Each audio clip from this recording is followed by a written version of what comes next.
wenyamazana, helele wenyamazana, helele wenyamazana. But what is hlale hlate, hlale hlate, what is hlale hlate, hlale hlate. Tio mama tio ihlangene awule ngoma dlala le ngoma awunyiko le ngoma iyo le ngoma mama le ngoma here awule ngoma awunyiko le ngoma dlala le ngoma mama le ngoma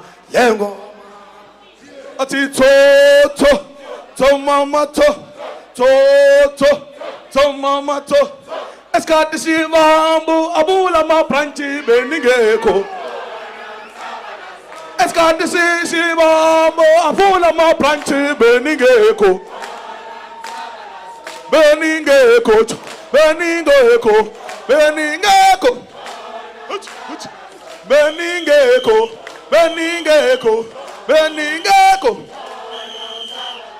Ikisi musi na fambani yabona ko kwanele kiyani.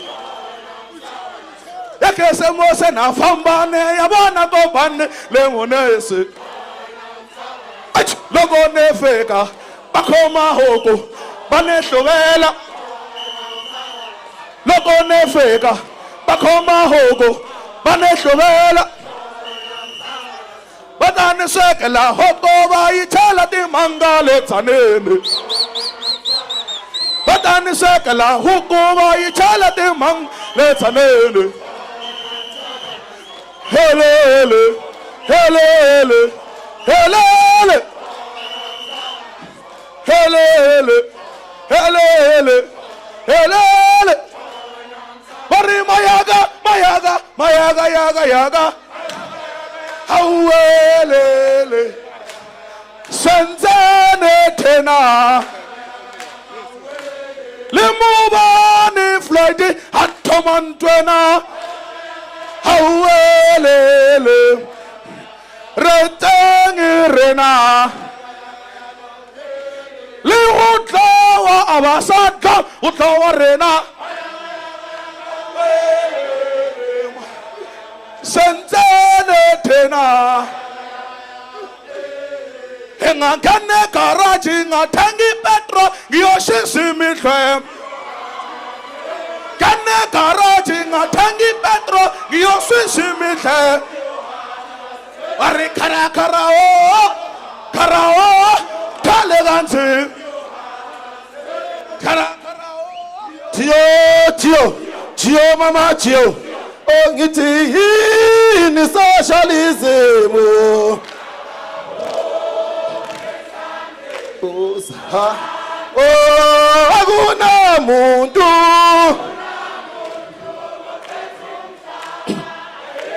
Ni socialism.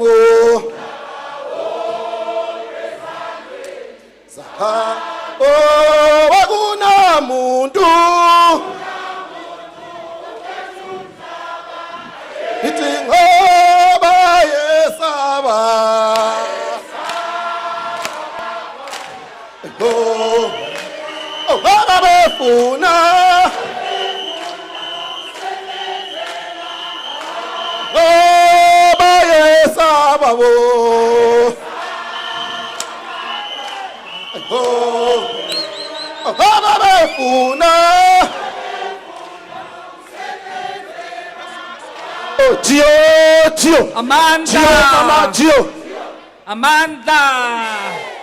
Amanda.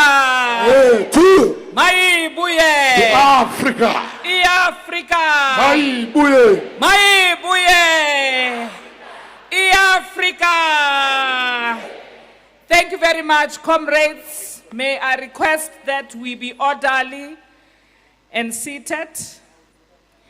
This row here, right in front of me, is reserved for the kingdom. The Council of Elders of Afrika Mayibuye movement and the leadership of the religious sector, may we give our elders the necessary respect. I'm going to request that we fill up these seats here. Comrades, let's fill up the front seats. No empty seat in front.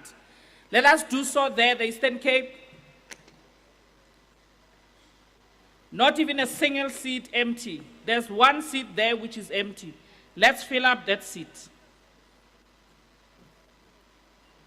Thank you very much, comrades. Let's fill up those seats, comrades. Thank you very much, comrades, for a warm welcome for our Council of Elders, the President and the national officials of Afrika Mayibuye, and the National Court team members. Delegates in this first Afrika Mayibuye National Convention, welcome once more on the last day of the convention. I hope we are all well rested, and I believe that what we came here to do, it was done, and we are about to call on the first Deputy President of Afrika Mayibuye movement to come and give account of the work that was done last night on all commissions. Because commissions gives us an idea as to where we want to go as an organization, correct where we need to correct and map a way forward. I'm inviting to the podium the first Deputy President of Afrika Mayibuye movement, Tatowa Mahohodi, to come and give us an account of yesterday's work.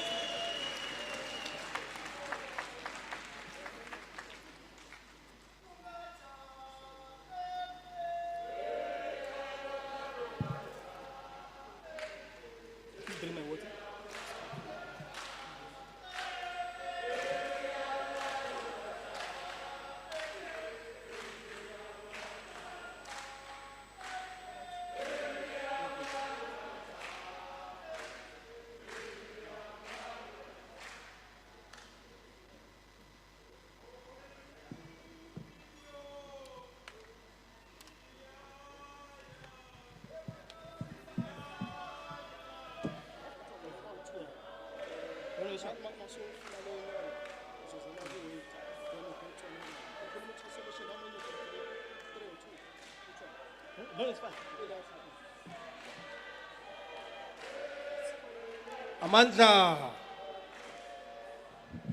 Amandla, Afrika Mayibuye, Afrika, Afrika. Elilizwe, lizwe, elilizwe labantu abamnyama.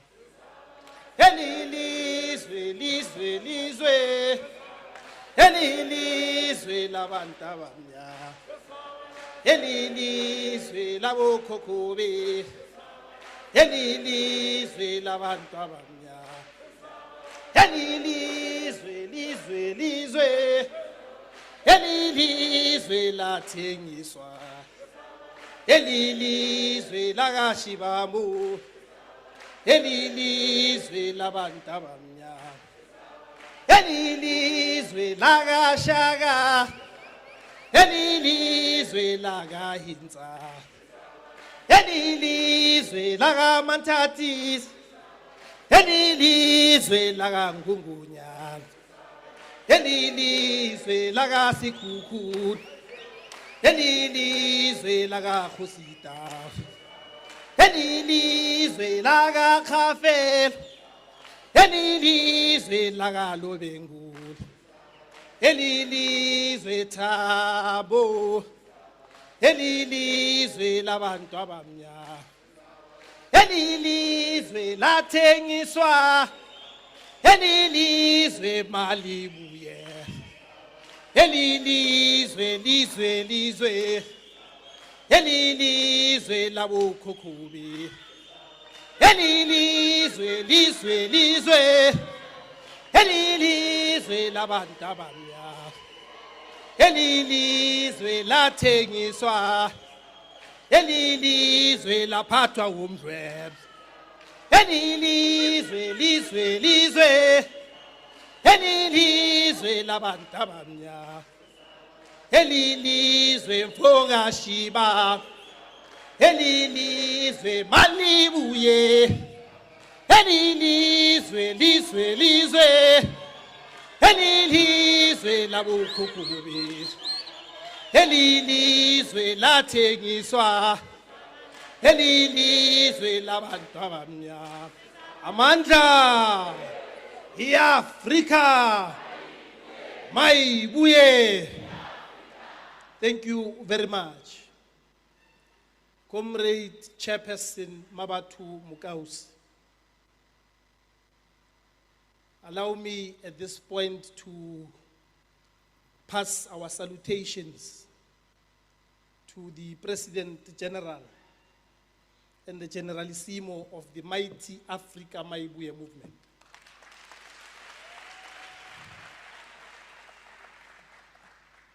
Accompanied by his officials and the full complement of the National Core team,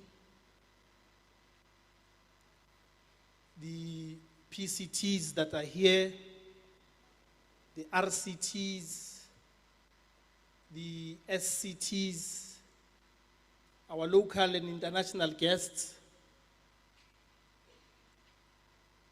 our religious formations, Baruti Barona, our traditional leaders and healers, Dingaka Lidi Khosi tsa rona, comrades and compatriots, revolutionary intelligentsia of our communities, commanders and commissars of the indispensable, insoluble, indivisible, undefeatable, front troopers and ground forces of the mighty, glorious Mayibuye movement. Makabane realidumedisa ka boitumelo ba gore weekend e le berekile.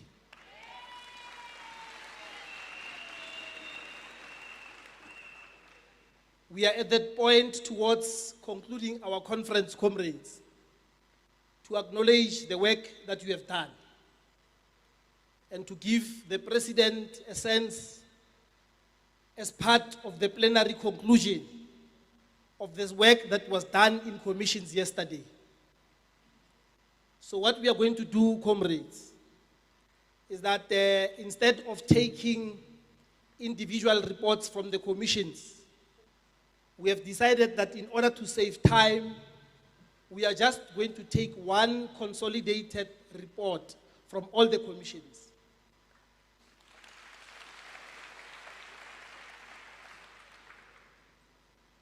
We will then have to make an acknowledgement, comrades, that in the commissions, our approach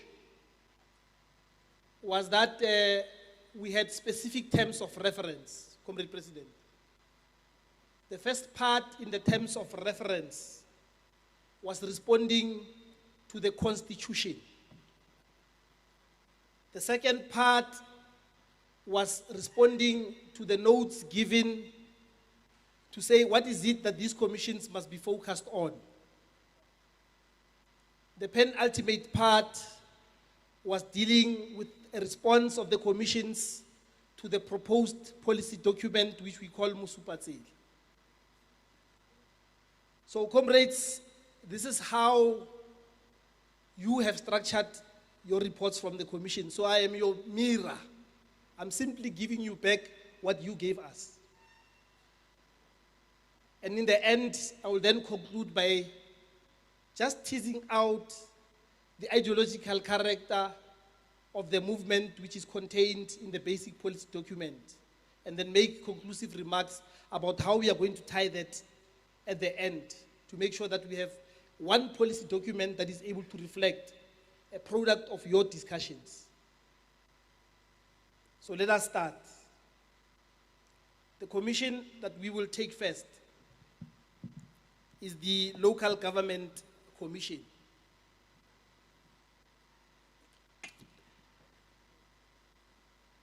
So comrades who were sitting in the Local Government Commission, we have decided that to save time, we will not reflect on the laborious background that you gave.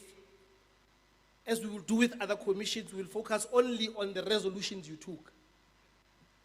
So the first resolution you took, comrades, was that you are proposing to plenary specifically the establishment of heads of a position on heads of elections, which is argued that it must be a full-time responsibility at head office.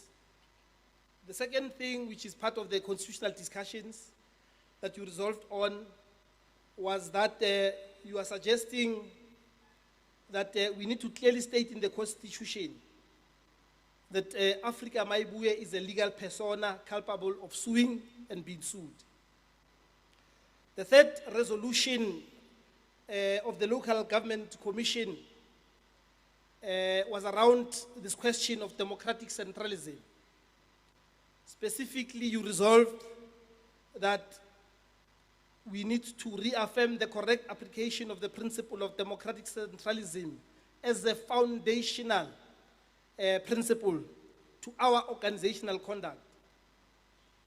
The other resolution is to translate the Constitution into vernacular languages, ensuring cultural and linguistic accessibility, primarily owed to the fact that we are an Africanist organization and that we cannot continue to perpetually communicate to each other in the colonial languages of our former masters. To exercise, therefore, the demon of our colonization, we are arguing here essentially that the starting point is language.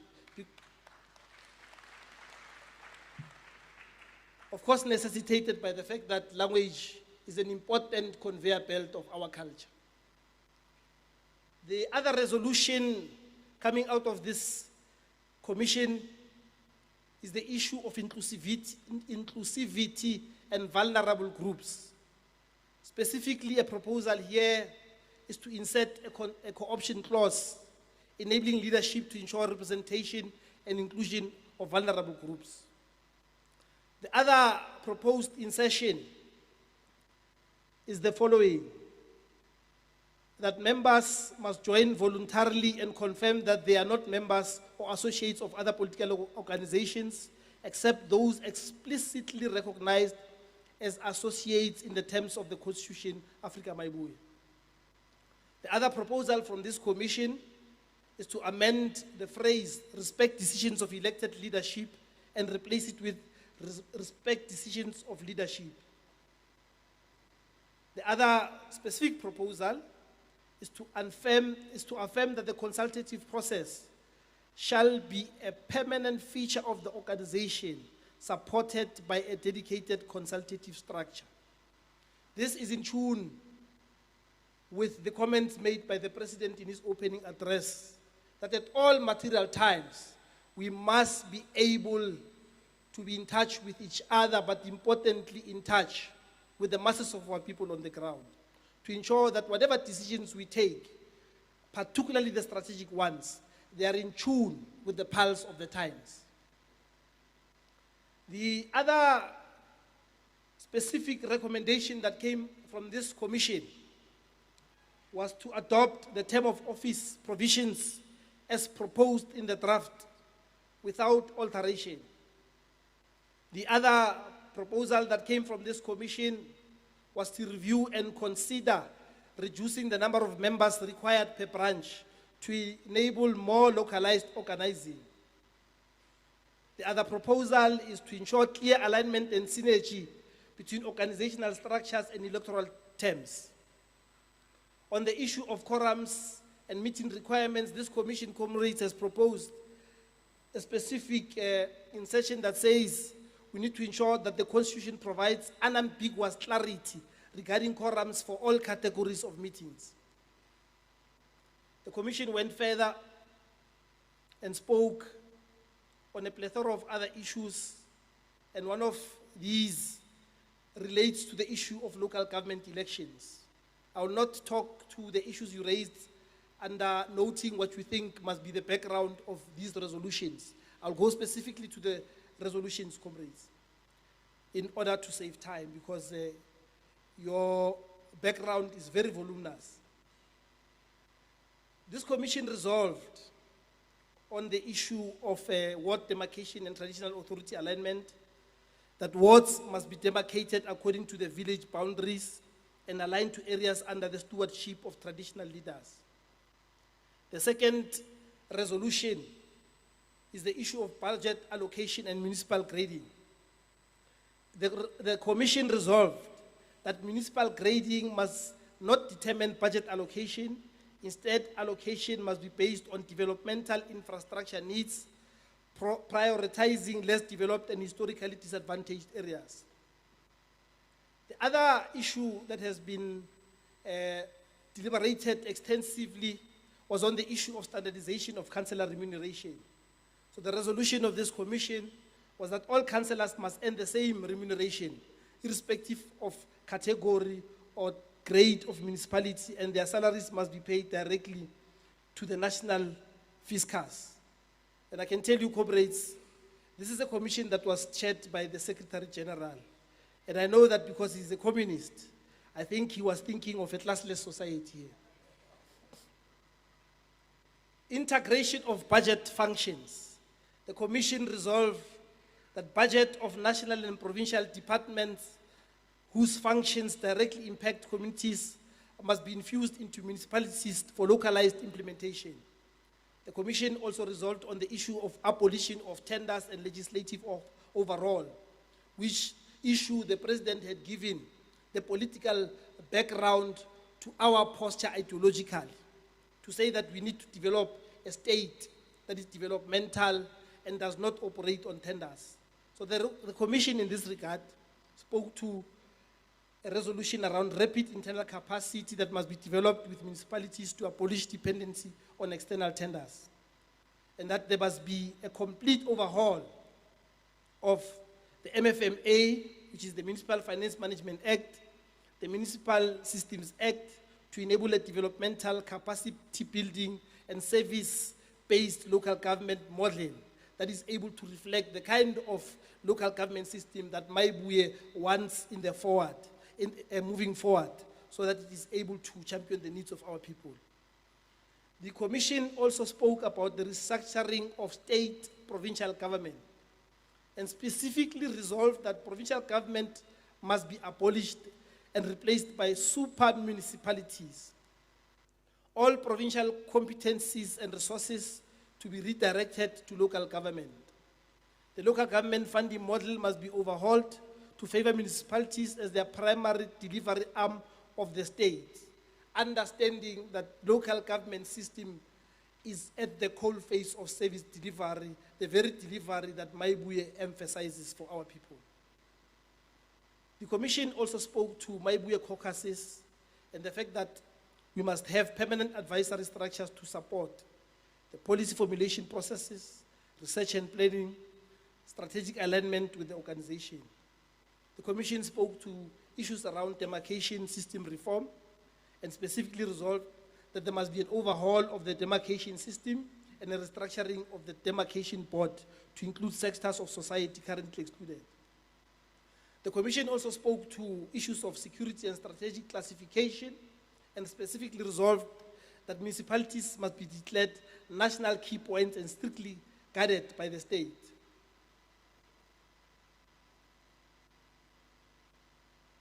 On the comments of the commission regarding the basic policy document, we will focus only on the resolutions and again exclude the elaborate background that you gave.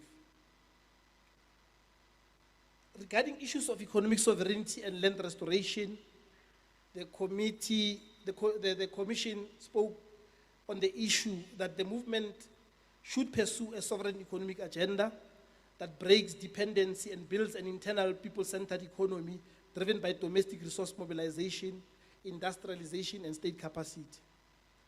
It also resolved that the movement should champion expropriation of land without compensation, prioritizing dispossessed communities, small-scale farmers, women's agricultural cooperatives, and youth-led initiatives.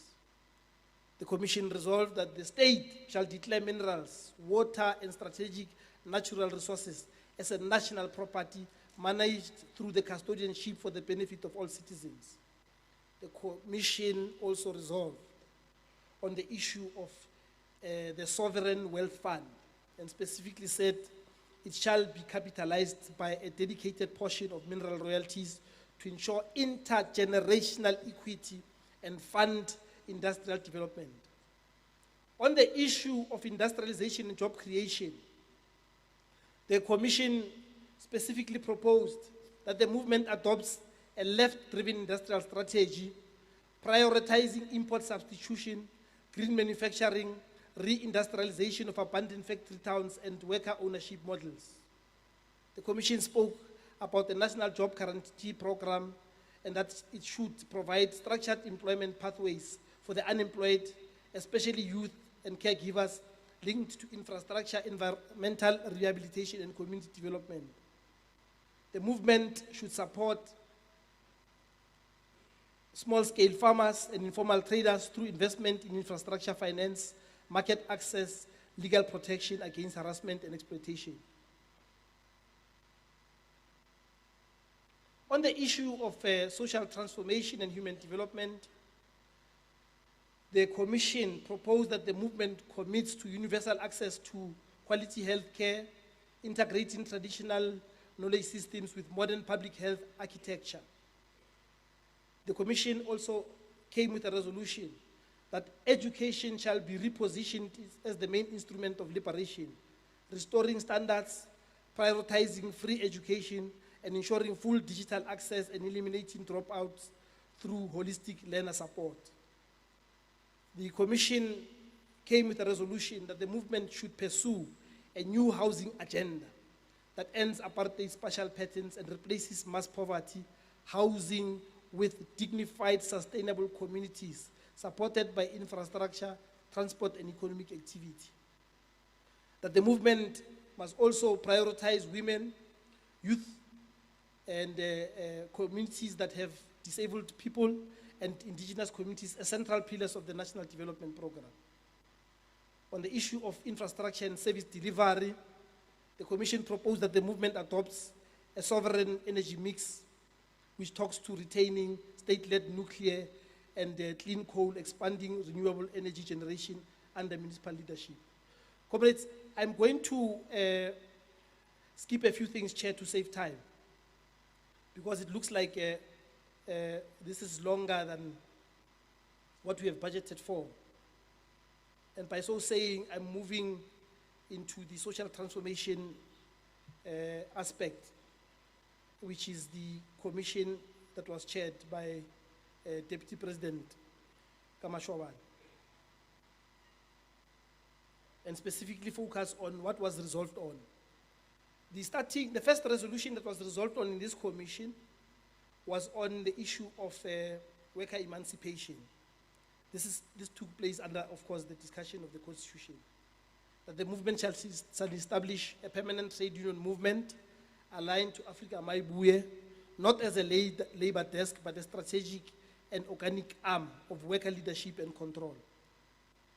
The Commission also proposed that this trade union movement shall act as the vanguard of the worker rights, wage justice, workplace democracy, and strategic economic ownership.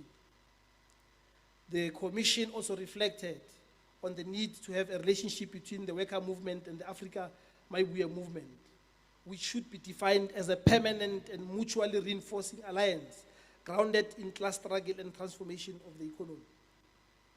On issues of gender-based violence and vulnerable groups, the Commission proposed and resolved that the movement shall establish a GBV and Vulnerable Groups Directorate as a formal structure, not a desk, responsible for GBV, femicide, disability, inclusion, by child development, and survivor support.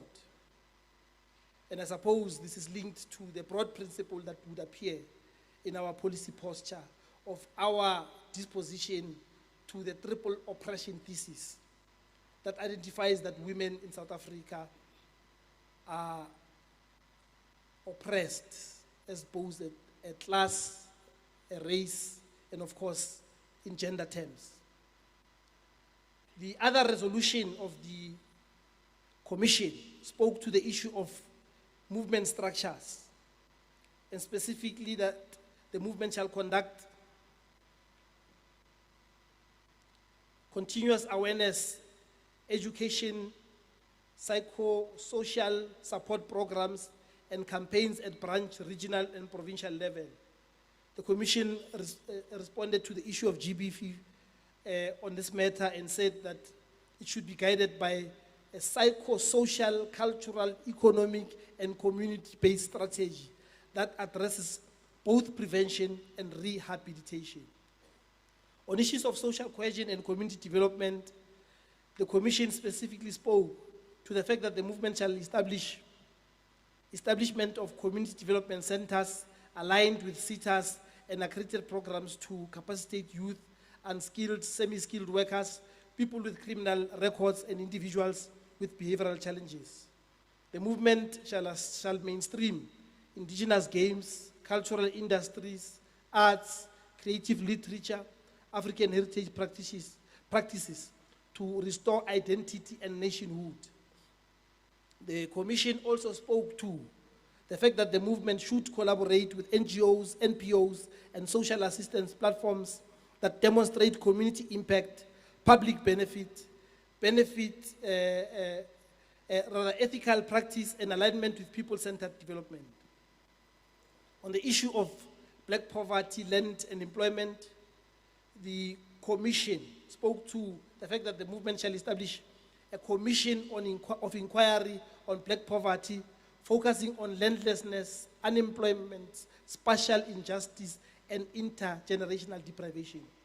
Comrade Chair, allow me not to take what is left there because it talks more to the policy, and there will be a point in the end where I tie everything together up with the policy. So we move to social assistance. The resolutions of this commission, after the granular discussion that took place, was around a plethora of issues. Starting with the constitutional ones, the Commission adopted a resolution which says that we need to speak about, we need to agree with the proposal made on the 3 deputy presidents.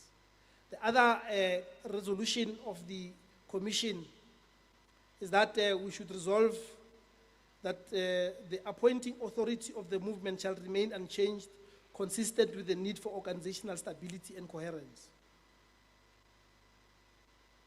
The Commission spoke also on non-financial social assistance programs and specifically agreed that the movement shall implement social assistance programs at all organizational levels.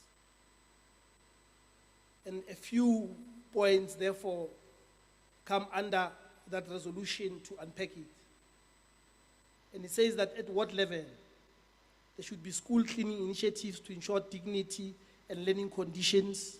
There should be community cleaning programs promoting environmental health and civil responsibility. I will not mention the rest, comrades. It's a long list, but this report will be shared with everyone. What is important is to say that in the sub-regional level, the Commission specifically said that rural sports tournaments must be there to strengthen social cohesion and safe recreation. The Commission also spoke to the establishment of soup kitchens, targeting vulnerable households and learners, and that our people shall not go hungry as long as Mayibuye still exists. Regional level, the Commission spoke to peer support groups to confront drug addiction through collective recovery models. It spoke to issues of partnership for support of NGOs, combating crime, GBV, and social harm.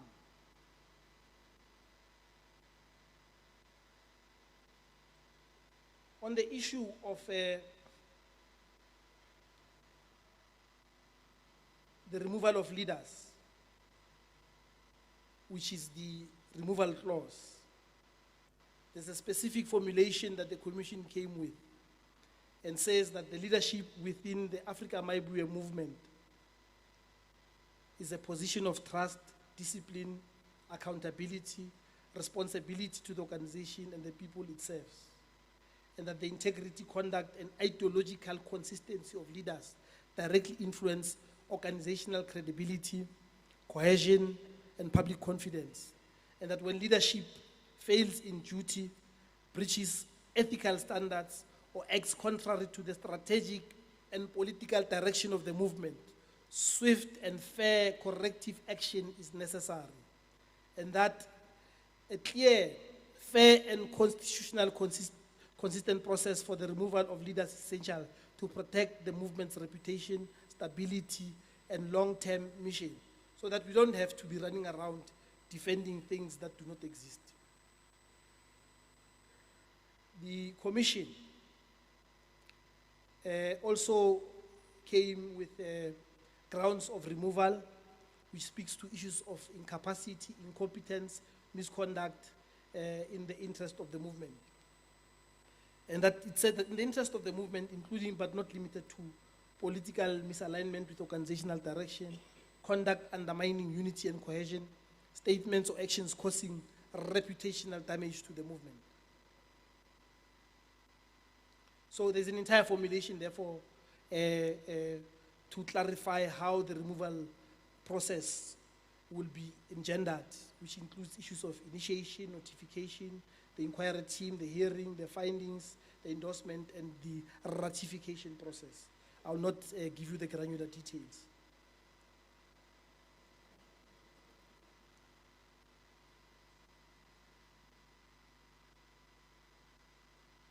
So we move to the next commission, which was chaired by Dr. Chauke.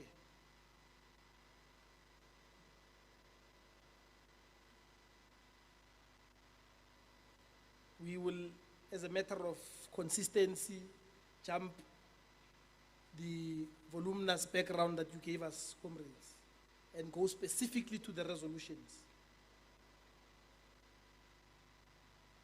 Under the issue of constitutional amendments, the Commission started with a resolution that talks to the need to protect financial integrity and prevent decentralized misuse of resources. And that at national level, this should include the TG, the fundraiser general, and the presidents. At provincial level, the provincial treasurer, the provincial secretary, and the treasurer general. At regional level, regional treasurer, regional secretary, provincial treasurer. The Commission specifically proposed that the signatories shall operate jointly and severally with transparency mechanisms, including dual or triple signature release, mandatory monthly expenditure statements, immediate reporting for any off-budget requests, to make sure that our funds are managed through perestroika and glasnost openness. So the Commission spoke to the issue of finance committees and spoke to the issue of standing finance committees, and that they shall be established at national, provincial, regional, and branch level. And that these responsibilities shall include development of annual targets aligned to mobilization, execution of approved fundraising strategies, recording, auditing, and reporting of income expenditure, ensuring political alignment of all fundraising activities. Each committee must submit quarterly financial reports, annual review of revenue streams, risk and compliance updates. The Commission spoke at length on funding models, which range from organizational merchandise, mandatory contributions by leaders, organizational enterprise and NPOs, and the issue of membership fees, the member voluntary organizations, modernization of database, and all of those things. The Commission proposed specific things regarding the fundraising policy of the movement. I will capture only the principles, the core principles of which include anti-capitalist, anti-imperialist orientation. The rationale, as I was listening, because I was roaming through all these commissions was that we must not find ourselves in a situation where we ask for money from people who will want to impose an agenda that is contradistinct with our ideological orientation. In other words, getting money from people who want to drive us in the direction that will not take us towards our vision. The Commission, in its discussion around core principles, spoke to the issue of social justice and redistribution, the principle of grassroots first alignment, transparency and ethical accountability, compliance with South African law as a matter of principle. In other words, to suggest that whatever we do in our fundraising models should not at any point contradict the laws of the country, because we are a law-abiding movement. And the Commission also spoke to specific channels of fundraising, which include monthly, annual membership subscriptions, monetary and in-kind donations from aligned individuals and entities, national, provincial, and regional events, public fora, and political education platforms. I'm not sure how much you're going to raise from political education platforms, but this is your proposal. Grants from progressive and social justice foundations, crowdfunding campaigns aligned to specific tasks, by elections, disaster response, student support. The other issue that the Commission spoke to was specific permissible funding sources. It spoke to black working and middle class supporters, community-based organizations, progressive international institutions, foundations supporting anti-imperialist, pan-African, and socialist-orientated campaigns, which all of us know are all over the world. And if our policies are aligned, we should be able to know that those are the doors we must be able to go and knock for financial assistance, and not go to people who will give us money in Woolworths bags. Prohibited funding sources.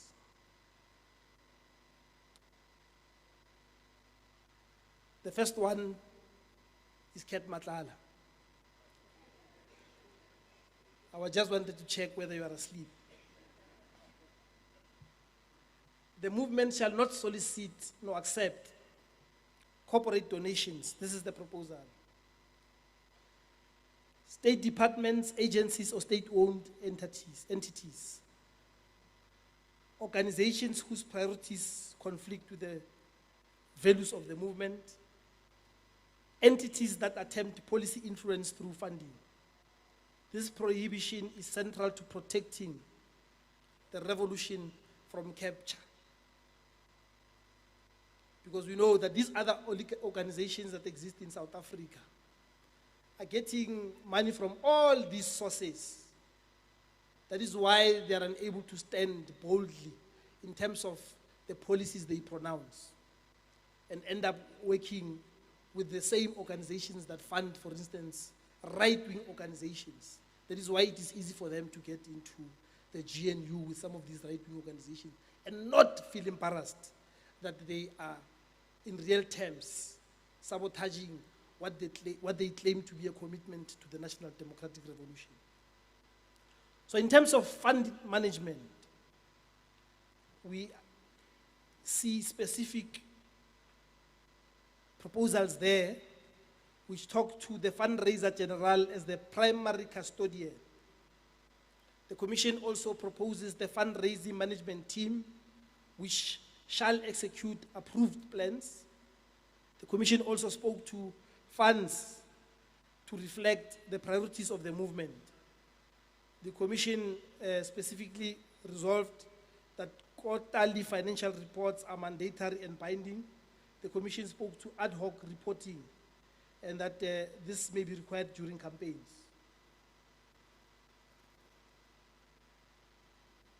Comrades, I need to take a break to correct something here. Can you give us one song? Comrade.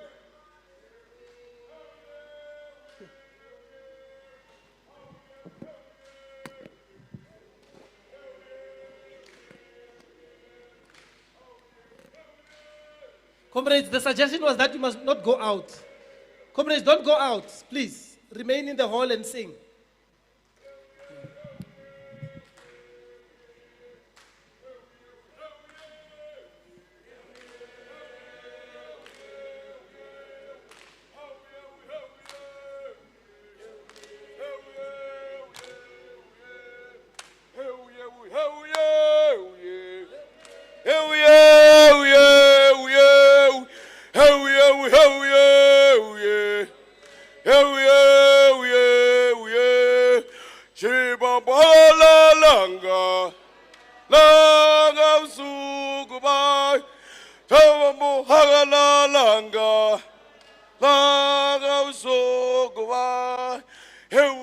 Comrades, don't go out. We are still presenting. Please sing, but remain in the hall.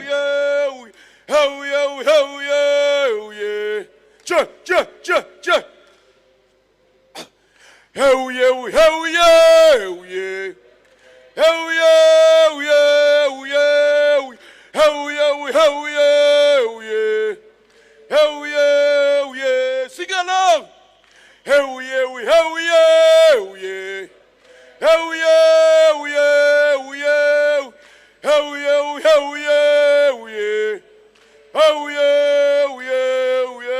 Amandla.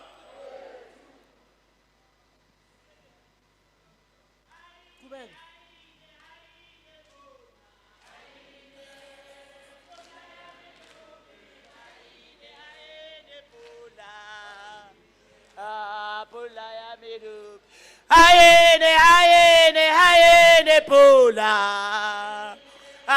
Pula ya medope. Hayene pula. Pula ya medope. Teola moya. Moya wo mokhetwa. Teola moya. Moya wo mokhet. Teola moya. Moya wo mokhetwa. Teola moya. Moya wo mokhet. Oh ayene pola. Pola ya medope. Ayene pola. Pola ya medope. Hayene pola. Pola ya medope. Ayene pola. Pola ya medo. Bari teola moya. Moya wo mokhet. Teola moya.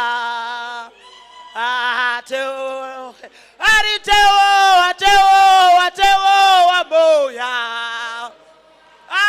Moya wo mokhetwa. Teola moya. Amandla. Comrades, the glitch here was caused by the fact that the Economic Transformation Commission gave us their report last. So it looks like the document was not saved into one. So we have had to ask that they give us that report separately. So on economic transformation, the Commission engaged on a plethora of issues and took a specific resolution on the issue of under constitutional discussions. Can we have the minimization of noise, comrades? Comrades who are coming from the bathrooms, can you come back silently?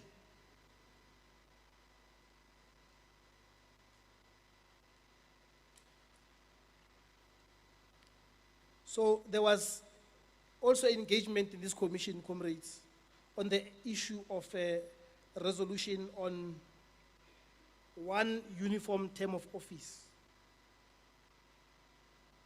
as a principle.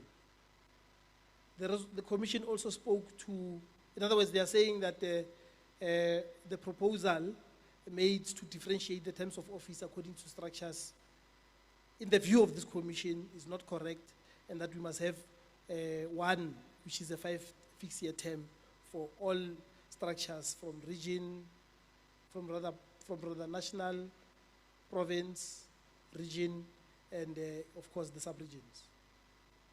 The Commission discussed the issue of branch structures, ward-based versus VD-based, and specifically said that we observe that our current branch structure with a mixture of VD-based and ward-based branches has in some cases led to overlaps and confusion and difficulty in managing responsibilities. And the Commission said that to ensure clarity and proper functioning, we propose that the branch level organization be structured.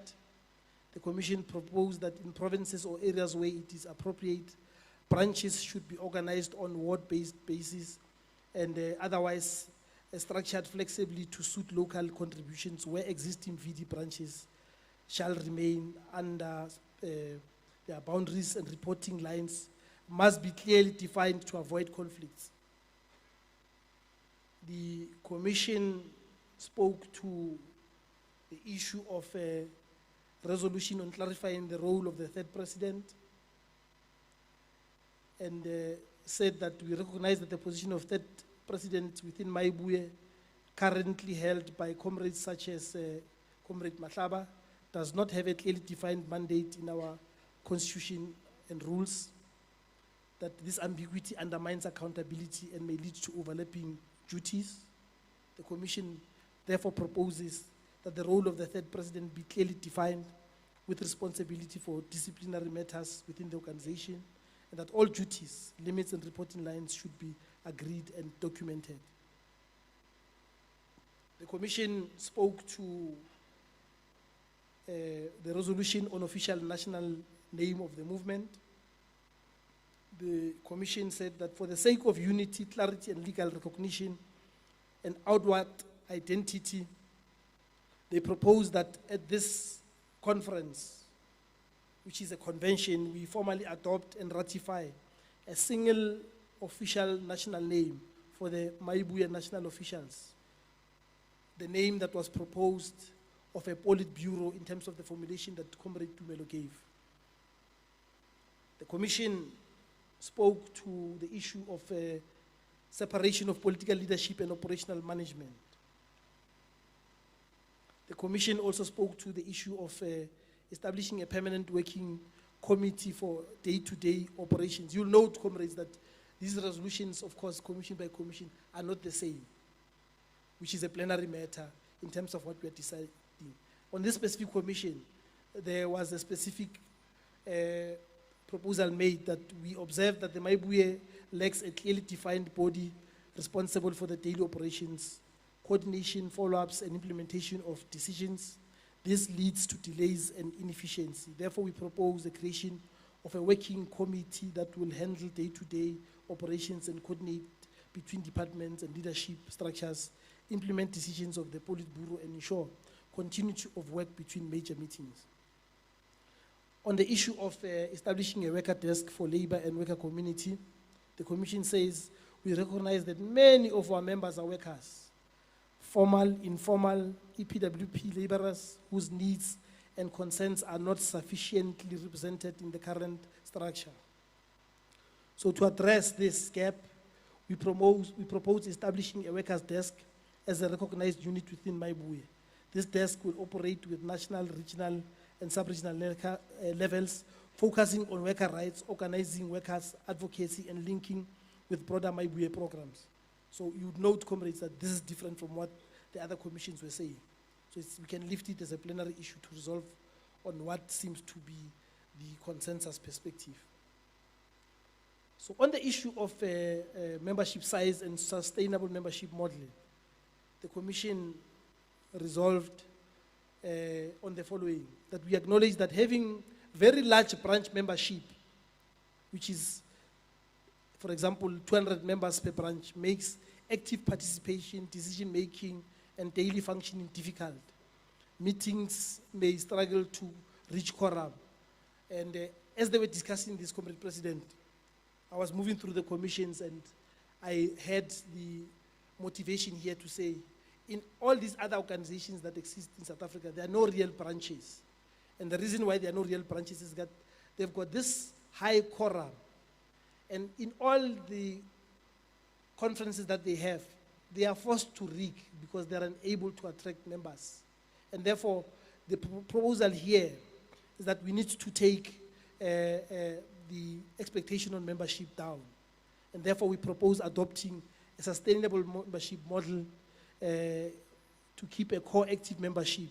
For example, about 50 members per branch for regular governance and meetings, and maintain a broader pool of volunteers or supporters on a membership database to assist during elections, campaigns, or special mobilizations.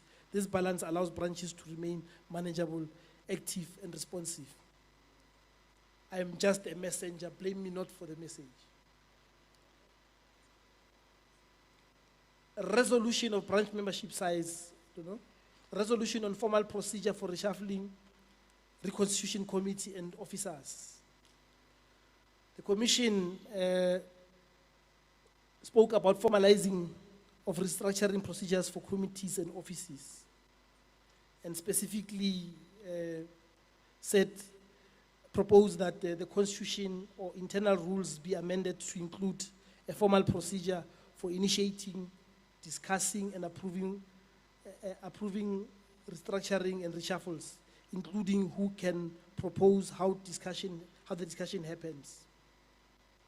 What is key here is that this will have to be taken on a majoritarian basis. Resolution on meetings, frequency thereof.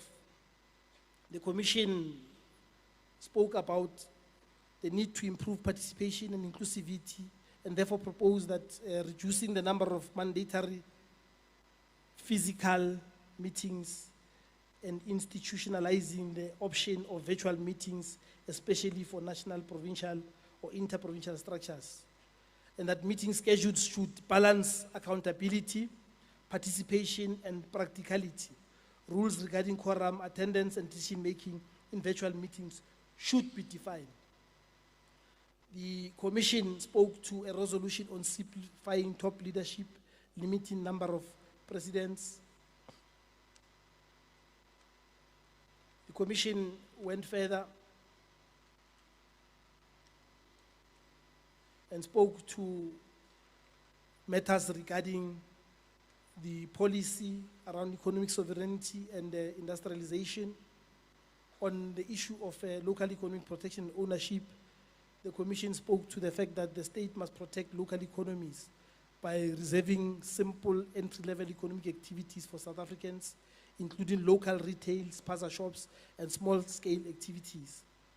Local economies, they resolve that local economies must be reserved for local people through bylaws, licensing, restrictions, and compliance monitoring, and that foreign nationals should not dominate small local markets.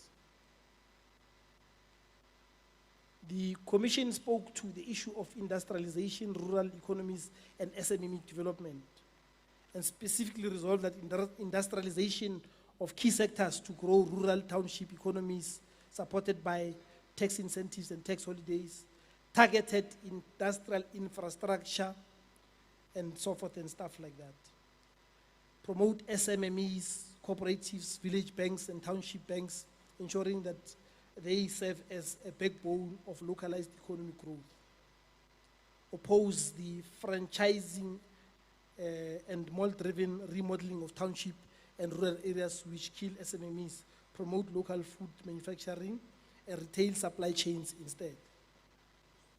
The Commission spoke to agriculture, land and mineral resources, and specifically spoke about land expropriation without compensation to accelerate redistribution.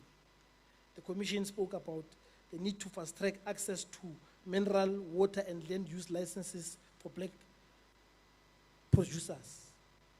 The Commission spoke about supporting small-scale farmers with access to funds, market access, protection from dominance by large companies. I will not mention the one that they mention here. Financial sector transformation. They spoke about the need to transform SARB, financial institutions, and the insurance sector currently dominated by white interests. The Commission spoke to the support of the need to support development of cooperative banks, burial societies, and stokvels, ensuring that the money circulating in black communities remains within the black financial system, which is in kilter with what the President was talking about regarding issues of black economic solidarity in our rural areas and townships. On the issue of employment, comrades, procurement and economic equity, the Commission spoke about the need to create a national labor desk. The Commission also had a discussion on macroeconomic transformation, and they specifically said that poverty is a policy choice and that national treasury must be transformed to adopt a developmental and global south aligned policy framework. The Commission spoke to issues of social transformation and human development.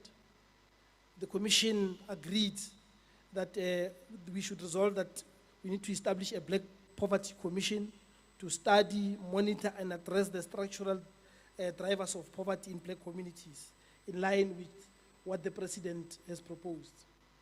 Prioritize support for marginalized communities, rural areas, informal settlements, and those excluded from mainstream development.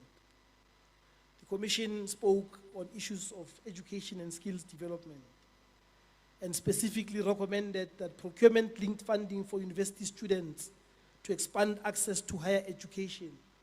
The Commission spoke about partnering with countries like China and other progressive nations for training, skills transfer, and industrial exposure. The Commission further spoke about community-based development and specifically lifted the issue of promoting NPOs and community-based organizations, which are VD-based, to support skills development, organizational management, compliance, and access to funding. The Commission also reflected on issues of infrastructure and service delivery, and specifically spoke to issues of mass investment. The Commission also spoke about urban management and informal settlements, and lifted the issue of addressing informal settlements through coordinated housing development, land planning, and infrastructure. The Commission spoke to the issue of bylaws that must be regulated. The Commission also spoke about anti-corruption units and the fact that they must be established in each department of government to enforce bylaws and stop illegal business operations. The Commission spoke about township and rural planning, and specifically lifted a resolution that says we need to reject the remodeling of townships through large malls and franchise structures that marginalize local businesses. I think this is a repetition. This Commission also spoke about developing local supply chains for food, retail, and household goods. The Commission spoke at length about issues of government, justice, and security, and came to the conclusion that they need to propose to Plenary the need to strengthen the fight against GBV through the deployment of legally trained personnel of local clinics, which they call Mayibuye legal people. I think that's a new formulation. The Commission spoke about migration, management, and compliance, and specifically lifted a resolution that talks to reducing migration pressures by growing local economies and creating jobs for locals. The Commission also reflected on issues of international relations and spoke to the issue of global partnerships and emphasized the fact that we need to enhance partnerships with countries like China and broadly countries in the global south that are progressive, and lifted the issue of extrapolating out of those relationships issues of industrial training, technology transfer, skills development, and infrastructures report. The Commission spoke to the issue of economic diplomacy, comrades, and lifted a specific proposal that says we need to promote investment partnerships aligned with local industrialization, agriculture and agro-processing, mining and mineral beneficiation. The Commission spoke on the need for ensuring that international relations support the development of a black-driven economy, sovereignty and protection of natural industries.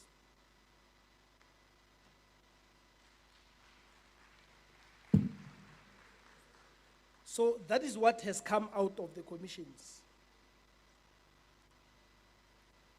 At this point, I'm moving towards conclusion to tie everything up. And the key point that must be made there is that all the commissions spoke, Comrade President, to the issue of the Constitution. They spoke to the notes we gave them around what each commission must discuss, and then lastly they reflected on their views on the basic policy document. So the idea, therefore, is then to tie everything together and say that we will then take the comments that were made on the basic policy document to go and refine it so that it becomes a document that is a product of the National Convention. And that we separate that from the discussion. And the proposal is that perhaps what we must then reflect on would be the other substantive proposals that were made on the first two areas in the terms of reference, which is the Constitution and specifically the issue of the framework that was given as the guiding notes for these commissions. At this point, comrades, I think this is where the report ends. Who left, who right? Nyamasan. Who left, who right? Nyamasan. Kules, kita, killer man. Things were moving in Africa. Siveswe umdweb, ngokuthengisa. Siveswe umdweb, ngokuthanda imali. Revolution, solution, insurrection, direction. Tsela ibulegi, topography. Indlela imayiniwe, aerial space. Kirlasha ispam, ungadlala. Kirlasha ispam, sisempini. DD33, tokarefi. Short makichim, makarofu. TSHK, Chinese made. A K47 in 20. A K47 in 20. Isoni sipa, sakrisan. Isoni sipa, samlukwan. Baramarumo, basicha. Guerrilla heroes everywhere. Guerrilla heroes everywhere. Omnipresent, bakalo. Ngapa na ngapa, thola abon. Kiribata bata. Mabuto, kiribata bata.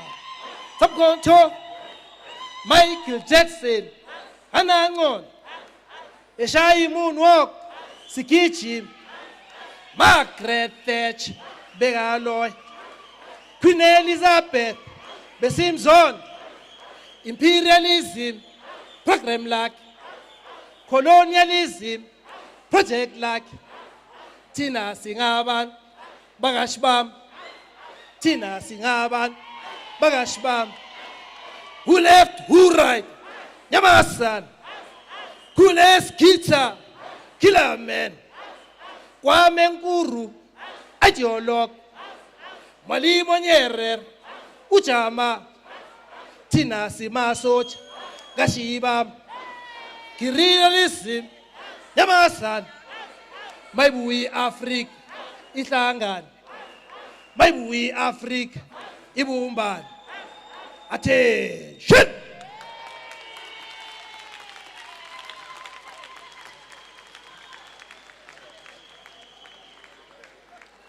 Thank you very much. First, Deputy President of Afrika Mayibuye Movement, for a detailed report of all the commissions. Comrades, I'm going to request that we stick on time This is the last day of the convention. I'm going to take hands, but I'm going to request that you adhere to the 2 minutes rule.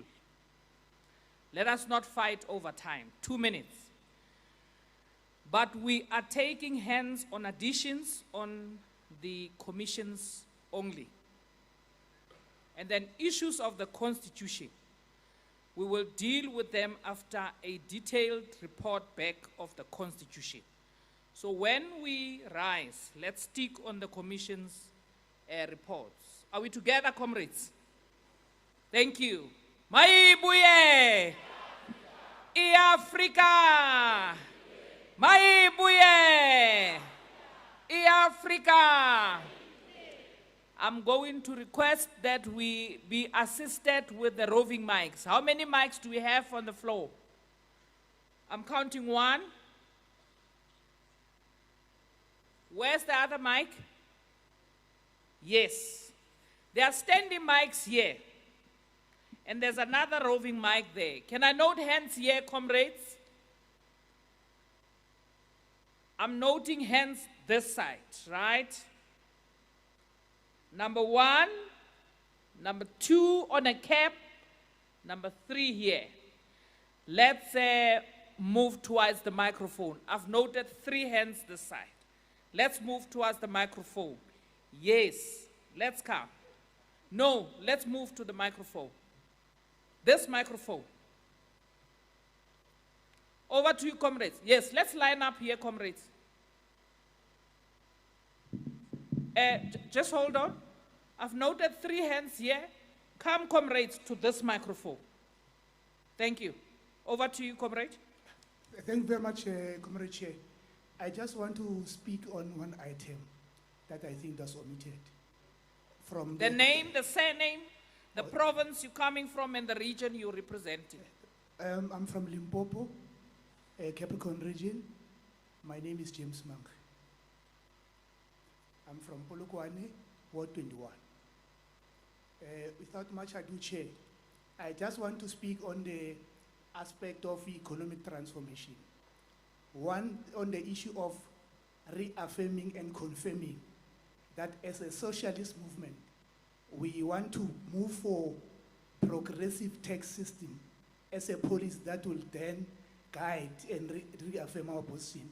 It's an aspect which I think is omitted from the report.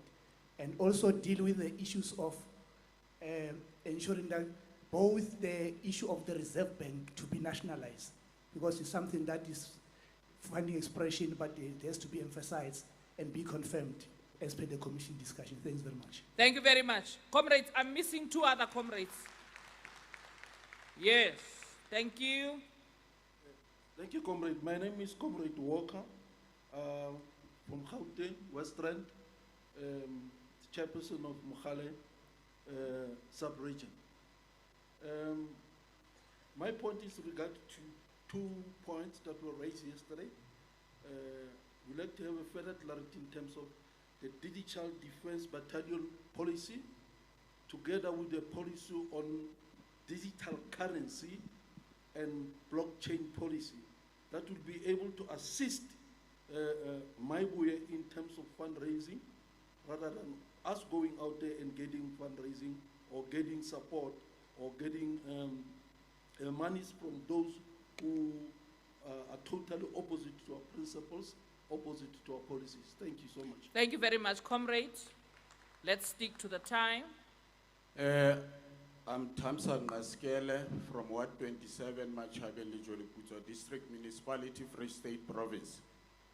Mine is on the financial model for municipalities. In the commission, it's captured that local municipalities should be given sufficient funding and resources to expedite their service delivery challenges. But I want to input that specifically, let it be specific, that the Division of Revenue Act, which appropriates and allocates resources to municipalities in its current form, will not assist our municipalities, because currently it allocates only 9% of the total revenue appropriation to municipalities. And the rest from the 9% goes to provinces and national. So specifically, I want it to be explicit that it be reviewed so that it empowers, it legislates that majority of funding, the bulk of funding goes to where the deputy chairperson has talked to, the call service of service delivery. Thank you. Thank you very much. We are here now. We are doing very well in terms of respecting the 2 minutes. We are here. Can I note hands? I'm noting number 1, number 2, number 3, 4. Let's walk towards the mic, comrades. Let's start with you, comrade. There's microphone here. You can walk towards this one as well. Thank you very much. Name, surname, where you coming from? Mayibuye. Mayibuye. Africa. Africa. I want to speak my language. I can't talk another language. I want to speak Let us be comfortable in speaking our own languages, comrades. Yeah. Yes. Minjani Queen. Yeah, my name is Ebitramina Haris, ne? And I go to Kumakan Luma language Tingwanyan. Good language Yamina is stronger. Yeah. So, listen, tell us about na Montaner. What is your name and where you coming from? Ebitramina Haris, Mangai. No more 27 Deep Kloof. So, the China Labaku Shibalabla Namuntaka and Queen in Gatabaka Rangela like a Mayibuye. Labalishing at Tabaka, she and she Shibantis, and I end the shield she jiga. Ilabashi, Lushiban straight and Astobakuri. Punabanyan Bataku Ashtuluin, but Jelakuru, Bonabata, Agutamen, Batamela, the Magataku, Bonabatela Mali. Logumwam Fikina Stulin Fikelani, the Magatakuri. When I mean Mela Ntungo, Tiku, Menga Emelu, when a family and win. But you says, number 2, Leshim Fanes Swan, Fananas Swan, Unavano got the word Labang, a register for Filati form. Lokuka Filisati form, Mobalabana skipper and the plus keeper. I na chance ya kona ku school. Lokuka Ebulabako staff figure, and I still staff figure, but Bataka mina liar. Bagus keeper. But you say, same as in the Zamazamanago and a small Kubakotaku in Nasus one. Kunaban says Balabakus keeper again. But you say, Ntenavan of Futila, Balabakus keep. Thank you very much, comrade.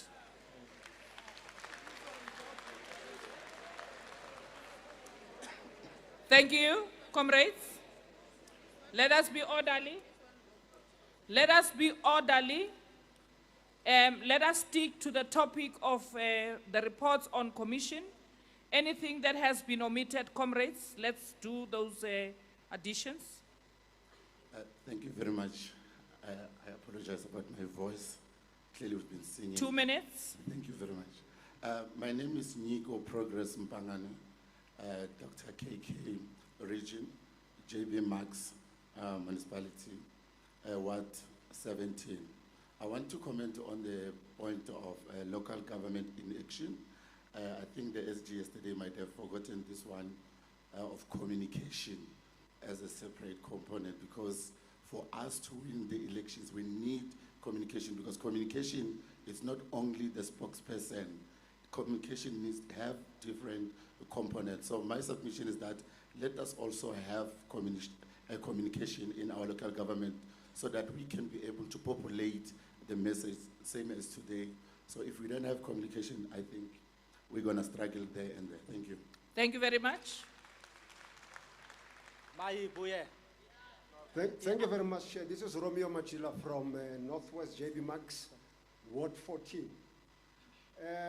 On the issue, I don't know this one, if it falls under social transformation or infrastructure, but let me speak to number 3. the informal settlement should be adopted by this organization because they are now a forgotten settlement. There are no RDPs that are no longer given to informal settlement. They are forgotten. We've got informal settlement, we've got sheikhs. It's a problem. So I propose that we have a special budget when we get to local government. We have a special budget that focuses on informal settlement and we deliver to their needs. Not only go to them when we need votes, let us start now. In fact, immediately they must be put under a social program that we have as an organization. Thank you very much. Thank you very much. Over to you, comrade. No, we're not there yet. He comes from this row. Let us proceed. Thank you very much. My name is Kenneth Siatelo from Gauteng, Johannesburg region, sub-region B, Ward 82. I want to comment on economic transformation. I want to add a point, perhaps propose it. Let's speak to the microphone. On economic justice. I would propose to the Commission that we should also consider the issue of reparation to achieve economic justice, because when we talk about economic transformation, we should not start it from here and want to move forward. So much injustices were committed in the past, and I think we need to go back to those perpetrators to make sure that they pay back each and every single thing that they ever expropriated from us. That's one point. Quickly, Comrade Chair, on this one, I think I will seek clarity because I raised it yesterday on the commission, but today it was presented the same way again. So allow me to just raise it again. I think there are contradictions between when you talk about nationalization of the mines and all natural resources. I think Mayibuye is very clear on that one. But while we are still listening, I heard one leader talking also about supporting small-scale miners and also issuing licensing to black people, those who want to participate in the water economy. So I seek clarity on that. How are we going to have marriage between supporting of small-scale miners and nationalization of the mines and all natural resources? Thank you very much. Thank you very much. We are here now. Can I note hands on this one? Can I note, wait, comrade. Let us note hands. The Eastern Cape. 1, 2, 3, 4, 5, 6, 7, 8, 9, 10, 11, 12. Let us make it clear, comrades, yes, that we are only on the issue of the commissions. Additions, we are a solution-orientated organization. Therefore, when you are sent to the mic, it can not only be questions, but let us provide a solution. Let us work towards the microphones, comrades that I've noted. You can start, comrade. Thank you very much. Name and surname and where you're coming from. I'm Chipiwa Mdrebe. I'm from Lipopo, Membe, Tulamela, Ward 35. Thank you. I think we need to end this discrimination based on the services that are accorded according to title deeds and PTO. It seems to find ourselves under the chiefs. It's like an insult because you face a lot of discrimination in terms of funding, in terms of loans, and all the things. I think Mayibuye must deal with that to make sure that that kind of things must just stop. Whether you are from rural, you are from urban, as long as you are South African, there must be no discrimination based on that. It is an insult to our king. Thank you. The second point that I want to raise, it is the issue of assessment of municipalities on service delivery. Currently, the municipalities are assessed upon based on what basis? But you'll find it's not based on village basis. But if they make a tie road that passes there, is that what they provided service? But it must be based on village basis or based on that particular area in the location. It must not be based on what the basis, because it's so deceiving and it's like a fraud. Thank you. Thank you very much. Let us stick to the 2 minutes. No, thank you very much, National Chair. My name is Posengo Sigwavu. I come from the Eastern Cape in Amatole, Ngoshwa in Ward 8. No, just a quick one, National Chair. In one of the commissions, it indicated that VD branches should be removed. I think that we should have VD branches, because that's how we establish presence in each and every area of the membership.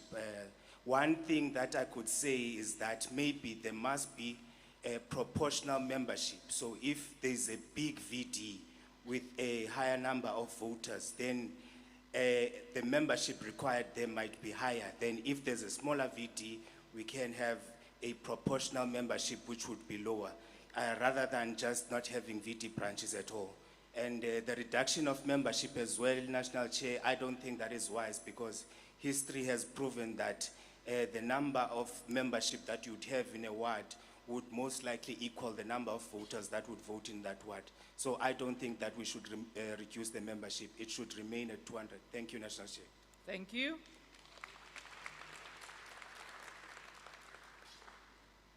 Thank you, Chair. Ikamalam Kupumla Gazweni, Suga Eastern Cape, Ematole region. I want to add, Comrade Chair, on the local commissioner. At local commissioner, there are things that are not happening within the municipalities on monitoring and evaluation in terms of industrial zones. That is why we have a lot of informal settlement in places that were not supposed to be. Those are very key principles of economic transformation within our local sphere.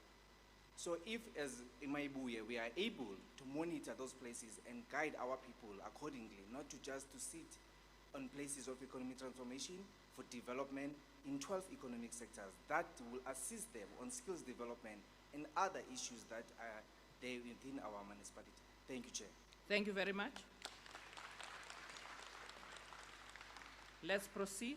My name is Right. My surname is Funane. I'm from Amatole. Let's speak to the microphone, Comrade Funani. My name is Right. My surname is Funane. I'm coming from Amatole in Mnuma, Ward 4. I'm going to be straight on the economic transformation, especially on the working class.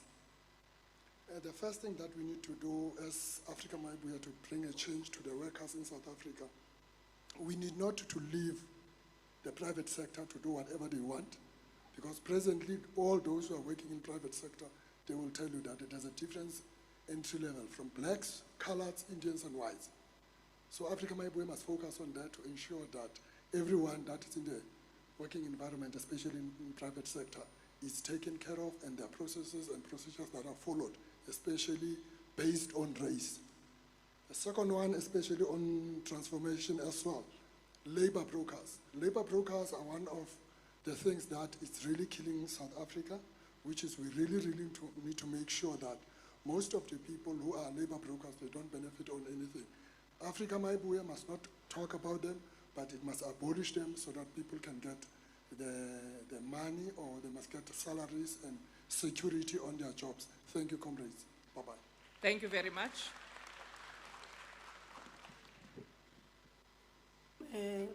Thank you, Chairperson. My name is Judith Nomatamsanganumalo from Gauteng, Johannesburg region, sub-region E, Ward 81. Mine is just going to pull out on the various commissions because they are interrelated. I would like the technocrats that are here with us here to hit the ground running, singayenzi rhetoric, because our battle cry is total freedom now and emancipation now. Mine is just to say, because we know there are people that are here now as we speak, they are not at work in terms of remuneration, but they are at work in terms of the organization to make sure we deliver and see it to be a real organization. So I would love the technocrats to assist in terms of the full-time staff that is mentioned in one of the commission, that it must exist to work and make sure that those that are not belonging to some institution in terms of work, they must belong to Mayibuye. It must have an institution kind of phrase. It must take a form of its institution. It must not leave the movement form, but we must have in it an institutionalized kind of mechanism so that our people, our volunteers who are here, even if they are called anytime to Mayibuye activities, they must feel that they are doing it for themselves. They must benefit in terms of pay, salaries, in small scale farmers. They must do it for the Mayibuye. Additional people, they can benefit, but we must start benefiting here, doing things for ourselves in terms of those that are able to assist those that are not able to. Thank you very much. Thank you. That is the overarching. Thank you, Chair. My name is Quentin Matlakala from Tswane. I'm a Secretary General of the Afrika Mayibuye movement for women. Afrika Mayibuye women. 2 minutes. Thank you, Chair. In terms of the constitution, since we have proposed the 7-year term, I would like to propose that we need to have the disciplinary head or disciplinary provision that will outline the procedures and the dispute resolution that we could help to run the organization with mutual interest or understanding. Secondly, in terms of the policy issues, through you, Chair, the DP heads of policy, maybe to make reference to NETLEC policies that are amended at NETLEC, there are current policies that you can perhaps to do research on them and then try to, align ourselves with the national issues that affects the country itself. Let me just make an example of just one policy that I may think of is climate change. Second one, it could be a digital skills for that matter. Thank you, Chair. Thank you very much. Mayibuye, Africa. Thank you, Chair. My name is Chumakua. I'm from Mpumalanga Province, under Bushabela region, from Ward 3 in sub-region of Tabachueu. I'm the national youth spokesperson of the youth movement. I have a proposal, Chair. The proposal that I have, I think we all know that majority of young people, they do not have the idea or the experience of registering businesses. So my proposal is that can Mayibuye implement business information hubs or business registration units where young people will be able to come and register companies. We will not only register the company, but we will help in doing business profile, business plan, the logo, and also help you to apply for funding. As much as young people can get funding in different institutions, the more we'll be able to eradicate the issue of black poverty. Thank you, my Chair.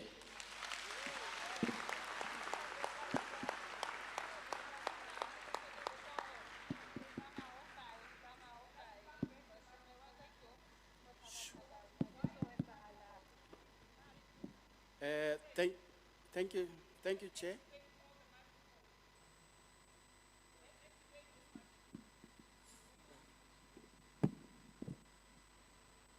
Thank you, Chair. My name is Muyeti Kos Msimanga. I'm from Free State, Tabumfutsanyana district, and sub-region Yamaluti, Ward 13. I'm the chairperson of Tabumfutsanyana region. I wanted to make this few contribution to the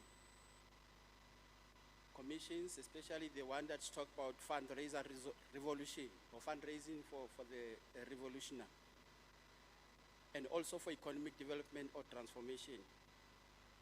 I've got 3 points that are maybe interrelated to both two commissions. The first one is the role of current business sectors in our area. How do we influence or also maybe develop the current or existing the business sector in our area so that we enhance the cohesion? Number two is the issue of mechanization or development in terms of technology. How do we use the technology in terms of manufacturing and also the processing especially in the issues of agriculture and also agri-processing, so that we ensure local produce and local supply from our side. I heard the president talks about the links with China, which I think can play a major role in terms of mechanization and also technology. The last point is this one of, as we continue to make developments and also continue on doing different methods of fundraising and economic upliftment, the Reserve Bank seems to be curtailing the development of a black child somewhere, because sometimes when you try to, they see 1 million rand in your bank, they say money laundering. So how are we gonna maybe search on those policies or somewhere, the policies that can influence the Reserve Bank is curtailing our progress somehow? Thank you. Thank you.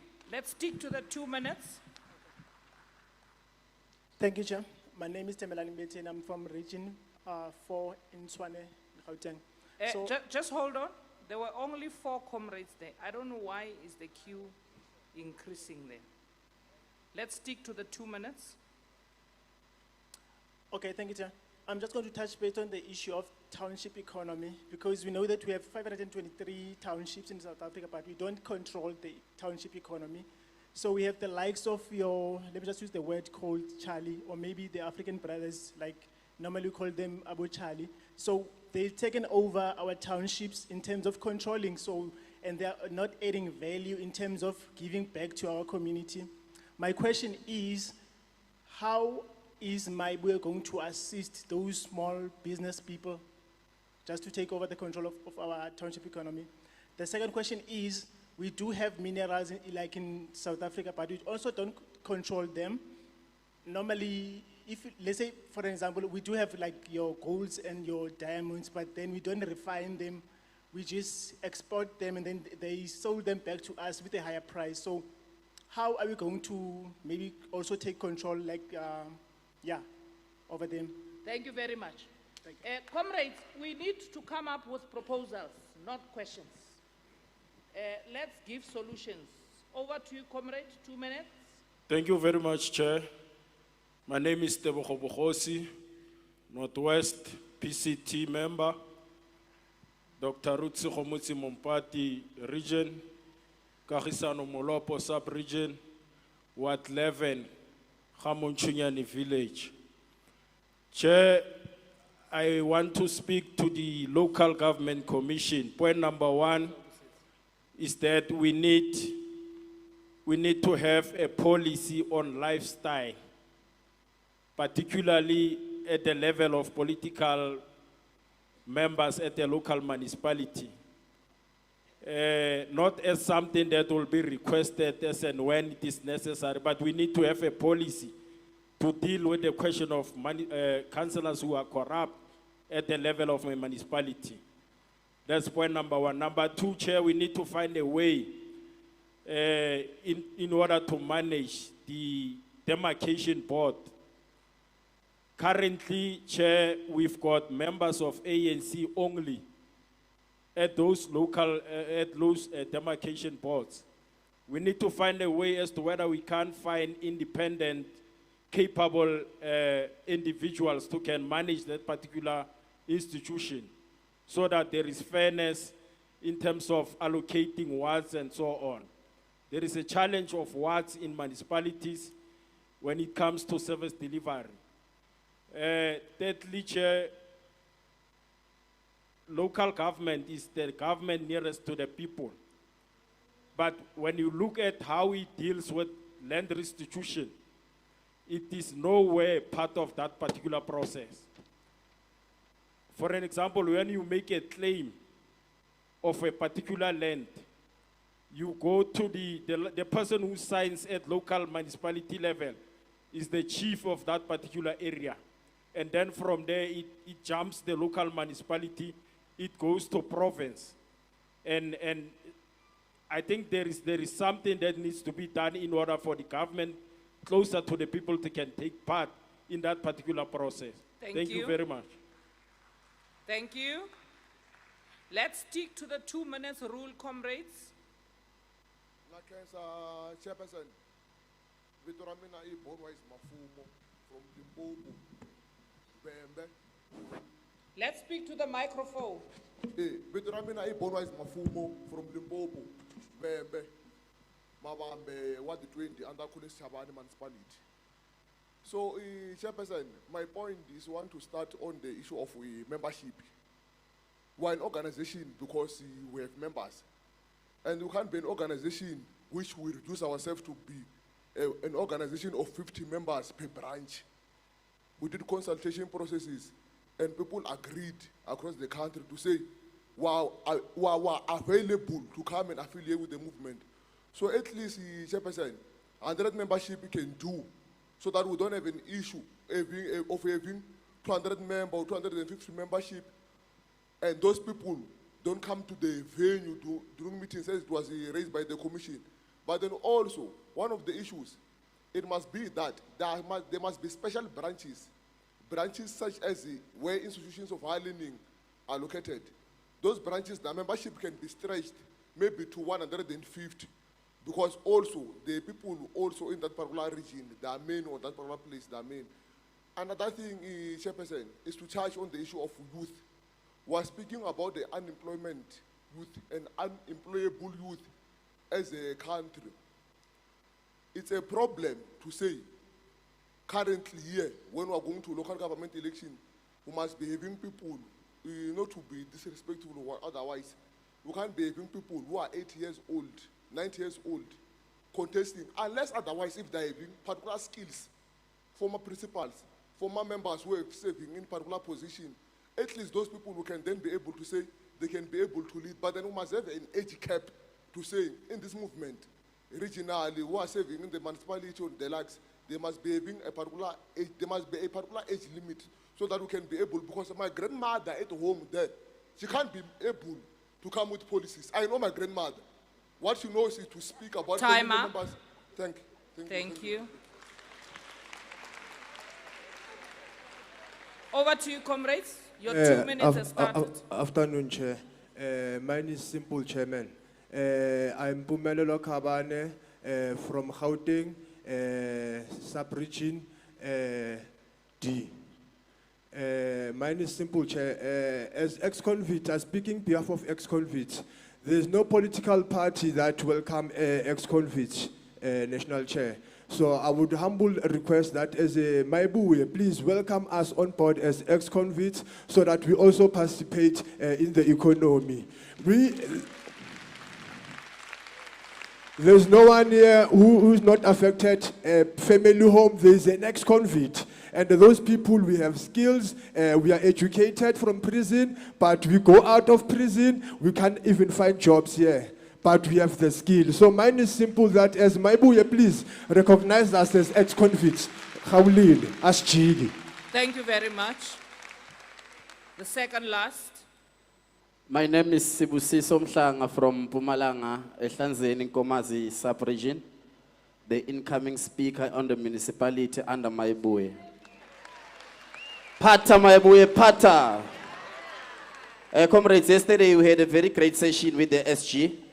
I will dwell much on 2 items. The first one will be the local government. Comrades, the only thing, all of us that we can do under this roof is to make sure that when we take power, we scrap the tenders. We allowed the government to hire the unemployed youth, give them a certain period of 6 to 12 months and train them. If they need to train them under construction, so be it. Grass cutting, so be it. So that we avoid the situation whereby a municipality that receives 70 million per annum, they take almost 50 million to tendership. That is the first thing that we need to do. The second one that we need to do away and get into the policies is to make sure that all of us working for Mayibuye, we protect this baby. As young as it is, we protect it. In all across South Africa, I think all of us here, we in South Africa from all the provinces. Wherever you are placed under a sub-region, region, provincial to national, whichever position you occupy, please work with integrity and protect this baby. Thank you very much. Thank you, thank you. I would like to greet you, Chairperson. Thank you very much. This is Bongosi Ngosi, mentor as known, from Mpumalanga Province, Gatsibande, at Tipaliseng, Balfour Siatemba. I want to have two submissions, which are part of the solution. Number one, everything has been said. The senior office is in front of me as I'm looking at it. Yet, every problem and every aspect of input is at the floor, where the office is not there. We cannot have an office at the upper level where we know where it is, yet we do not have our local offices, meaning the constituencies. So now, this is the solution. Where our communities are going to relay their own issues that they're faced with, they must find a building or a door where they can enter, number one. Not via our cell phones, not via our WhatsApps. What if the electricity is not there? My battery is flat. That means I'm failing my own community. It is stolen, it is broken. Yet I'm an office bearer of a particular office. So, thank you. Thank you. We have to provide such kind of facilities for constituencies in our localities. And all of us can do that by providing what we have. An empty room can be an office, and so on and so forth. Thank you. Thank you very much. Thank you very much, comrades and all leaders, for your valuable contributions on the aspect of commissions. I'm now handing over to the first Deputy President to round up the sessions on commissions. Comrade Tato Amahohodi.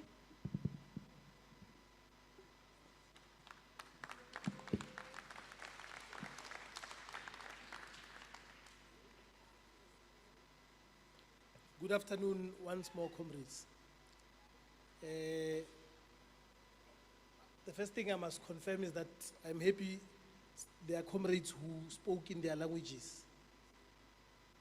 Comrade President is teaching me Tonga. So, comrades, he's going to clarify me better about those inputs. But what I can confirm is that Mohloti wa tinyarete we here. Hambi o fambeng kuveni luntarita bonaka.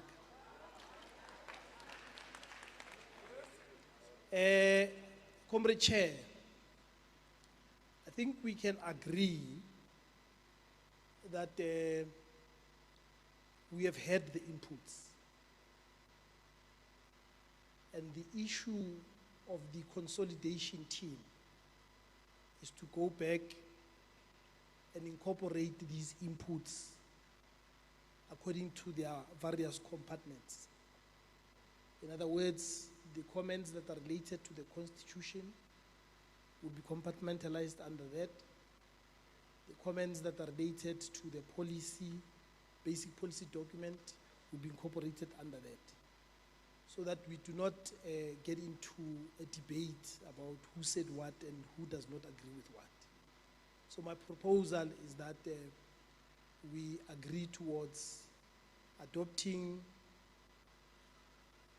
the report and agreeing that it will be adopted with those inputs taken into account.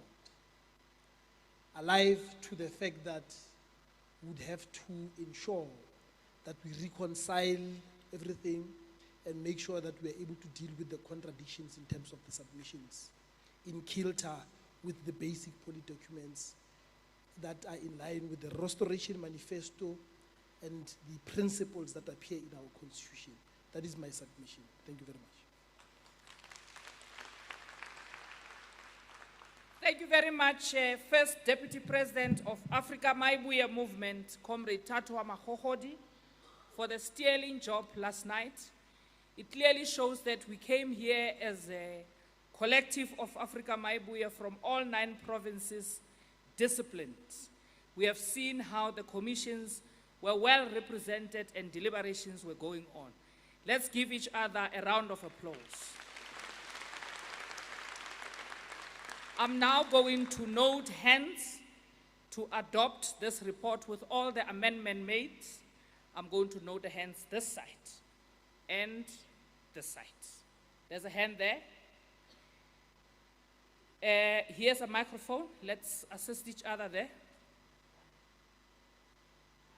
Walk to the microphone, the hand that I've recognized. Please walk to the microphone. I've recognized the hand this side. Where's the hand? Let's walk to the microphone. The name, surname, where we come from, and then our proposer. I'm Tamsan Naskele from Ward 27, Machabeng, Lejoleputswa region, Free State. I rise to forward the proposition for the adoption of the resolutions of this first inaugural National Convention of Afrika Mayibuye. Thank you very much. The Free State. Over to you, comrade. My name is Comrade Clement Matthews from Randwest, Gauteng province. Sub-region Randwest, Ward 8. I move and second the proposal. Thank you very much. The Free State moved for the adoption of all these commissions' report with amendment made. Gauteng second.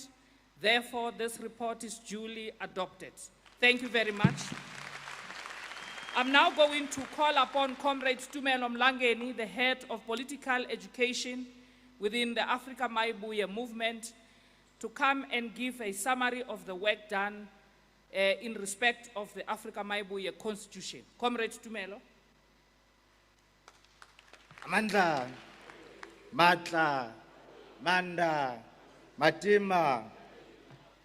Comrades, I'm not going to take long, but then just to summarize the submissions that were made in as far as the constitutional proposals were made yesterday. All in all, there were 27 submissions, and these submissions exclude a proposal or a resolution if we adopt these particular changes on the establishment of a trade union that will be aligned to worker interests. But then the first point that was raised in all commissions is that there should be ahead of elections on a full-time basis. 2, that there should be, the movement itself should adopt expressly a legal personality that could be sued and that could sue and be sued, that we should reaffirm the principle of democratic centralism. It should become very common in our organization. It should be expressed in every way, in everything that we do.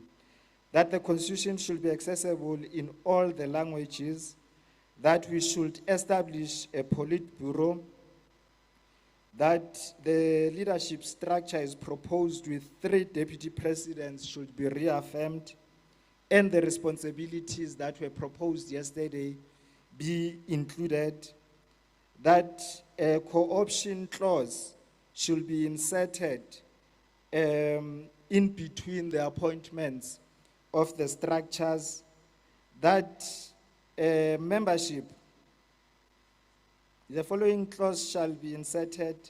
Membership of the Afrika Mayibuye movement is voluntary. Members confirm upon joining and annually thereafter that they are not members or active associate of any other political organizations. So basically, this is a clause that deals with dual membership. We are well aware of the technicalities of dual membership, comrades, and that some of you might have signed up on a longer term in organizations that you come from, so you could actually still appear on their membership database whilst you appear here. So that is basically unconscious dual membership. Respect for leadership, that we should replace the phrase respect decisions of elected leadership with respect decisions of leadership. That our character should be one of a permanent consultative movement. So what we started with, we should continue in consultation of all our constituencies. The issue of the term of office was clarified and reaffirmed as proposed. The initial for the national leadership will be 7 years, and then going forward it will be 5 years. And as proposed also at a provincial, regional, and sub-regional level, ward and VD level, we are going to include that in terms of the terms of office. Uniform, non-renewable term of office, it speaks to the proposal number 11. Branch membership threshold, it was proposed that it should be 50. That ward-based structures with will have flexibility where practically possible.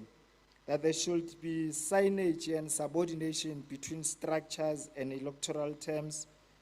That the quorum and meeting requirements must be cleared out in the constitution. So there is no proposal from the commission, but then the commissions are suggesting that we should be more clearer on the issue of quorum and meeting requirements. That we should also clear up and spell out clearly what is the appointment authority in line with deliberate democracy, which we have adopted and fully expressed in the Restoration Manifesto. That the financial control should be clear. In fact, the Commission on Finances suggested that the signatories at national level should be the Treasurer General, the fundraiser, the President, or any of the Deputy Presidents that is delegated by the President. That at a provincial level, it should be the Provincial Treasurer, Provincial Secretary, the Treasurer General. At regional level, it should be the Regional Treasurer, Regional Secretary, and the Provincial Treasurer. So it cascades as such that basically it should be the chairperson, the secretary, and the treasurer. All those will be responsible as signatories of our bank accounts. The separation of political leadership and administrative roles should be clear. So basically what the commissions were suggesting is that they affirm the proposal of having a Politburo in between the officials and the national core team. So the Politburo will then be affirmed. And it speaks also to the next item on the 21, which also suggests the establishment of the National Working Committee. So basically, a National Working Committee is a synonym of a Politburo, which will be tasked with running the daily affairs of the organization. Also, the clarification and streamlining of the presidential portfolios was suggested. So meaning that we should give more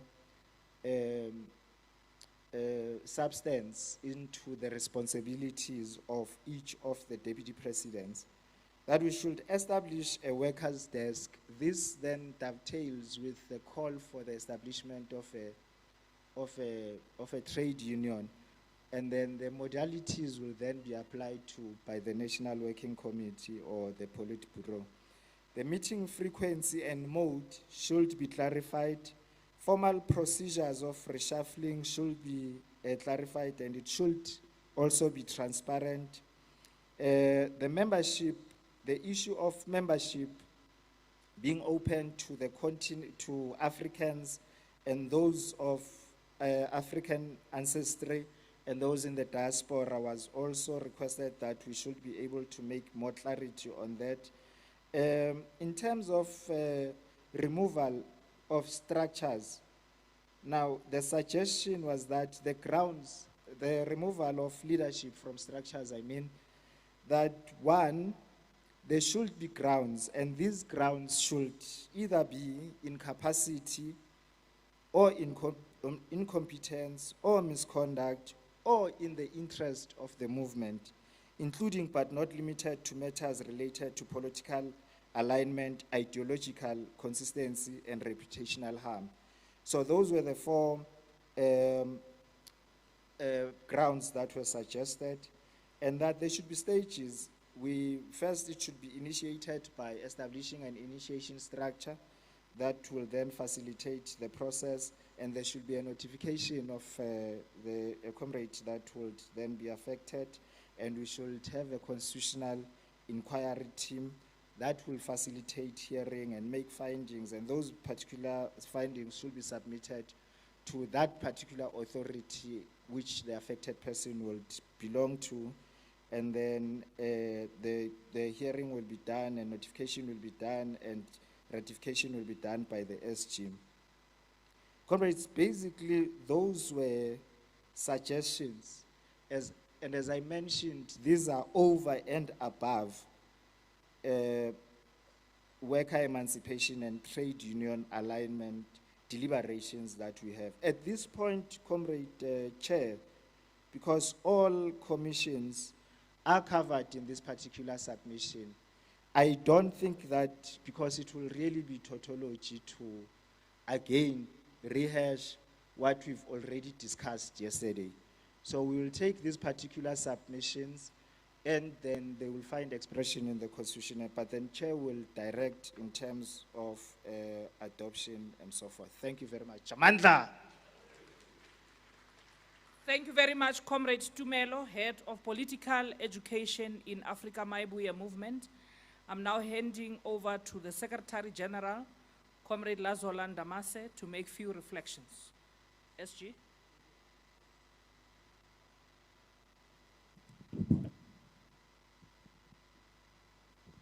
Thank you very much, Chair. The Abulisa to all comrades. Comrades, I want to make a few comments here, comrades, on the draft proposals on the Constitution. There are a few issues that we shouldn't tinker too much with, comrades, ne?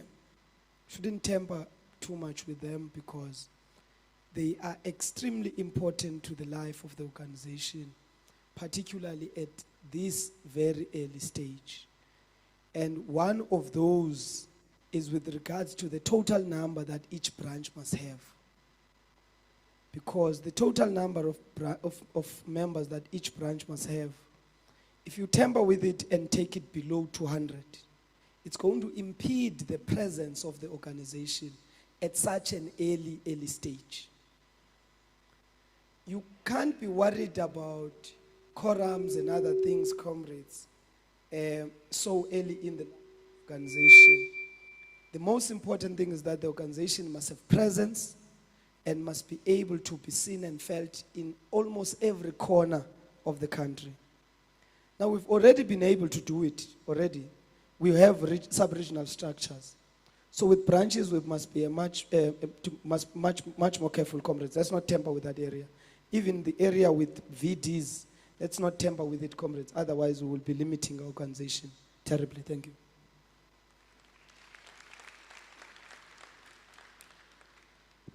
Thank you very much, Comrade SG. Comrades, I'm going to take only 3 hands. 1 here, 1 here, 1 here, and 2 minutes each. I've noted a hand there, the lady. Comrade lady, come to the microphone.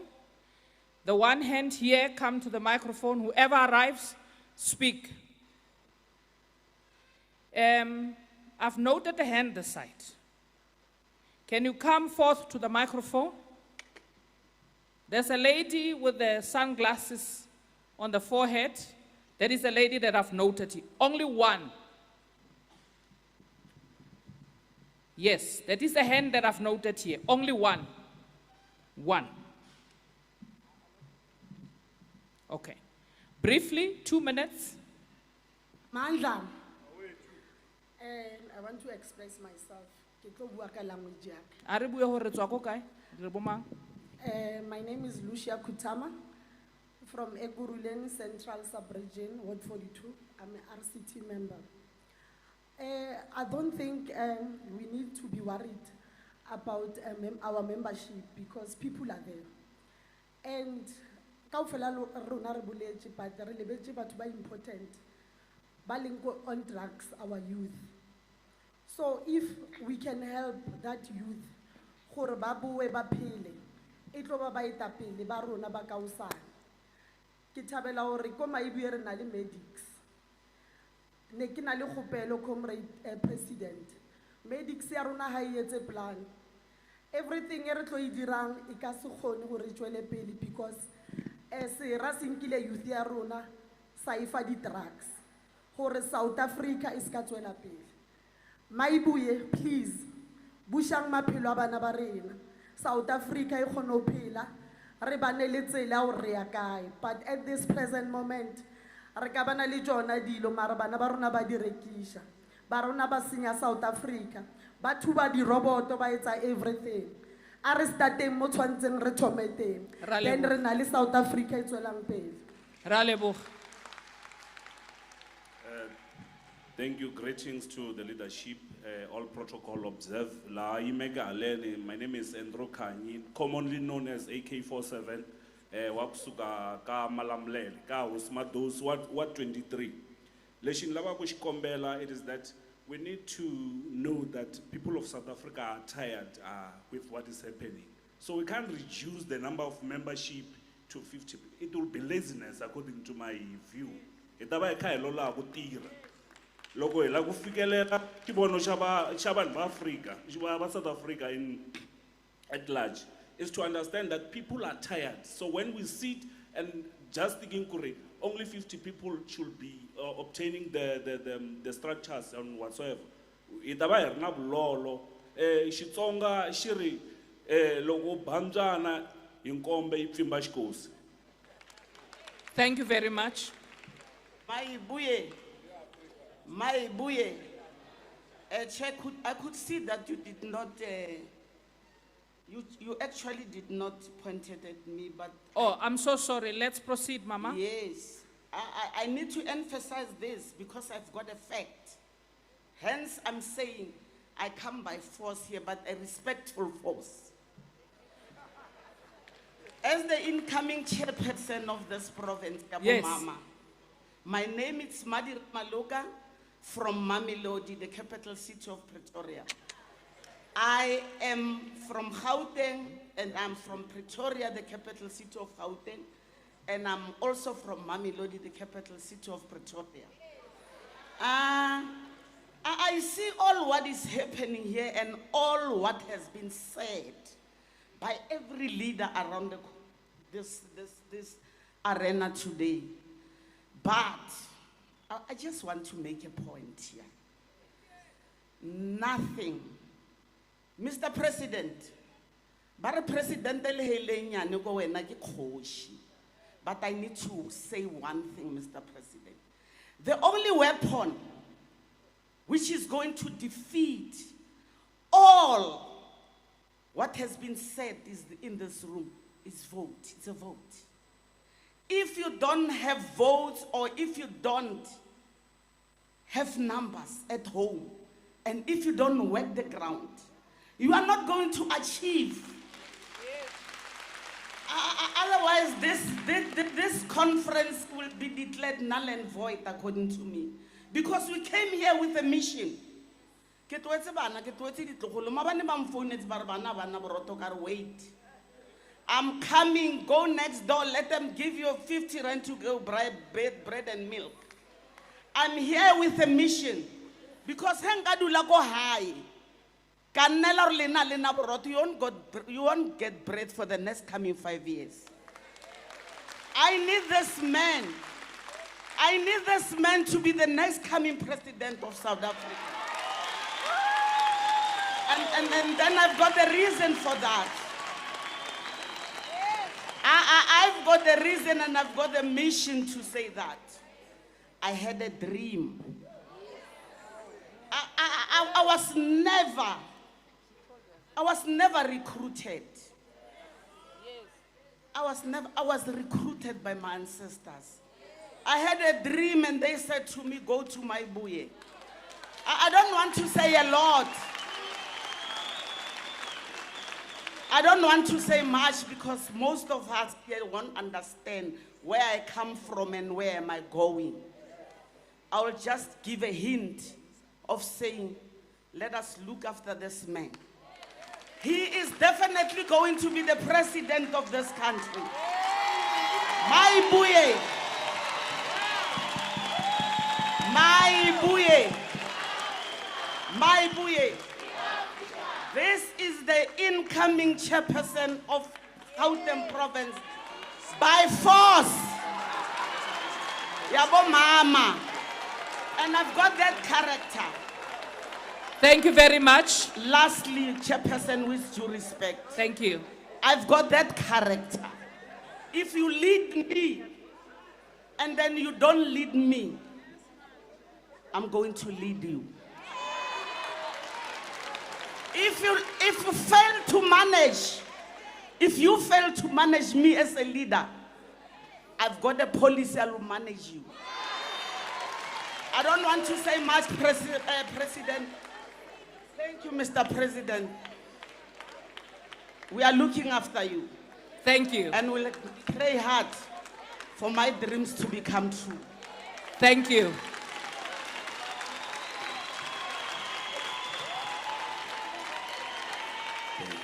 Thank you very much. Comrades, you've got the agreed upon time of 2 minutes. Let's make our inputs. Thank you, Chair of the session. I'm from Free State region, Lejuel Putswa, sub-region Machabing, Ward 4. The name? Is Joseph Pito, aka Mopeme. President, I just want to, I want to congratulate the work that you and your team are doing. I think you guys are going somewhere, and this what you have done needs to be congratulated early as this now. Now my point was here. I've got a challenge with the previous speaker who was speaking about the number of 50 and 200. I think 200 is very ambitious. We are going to a point whereby when we say 200, you are going to have a bogus members, and people are going to lie to you. You're going to go to the media and say, we are going to do this and this. When you come back, the votes down.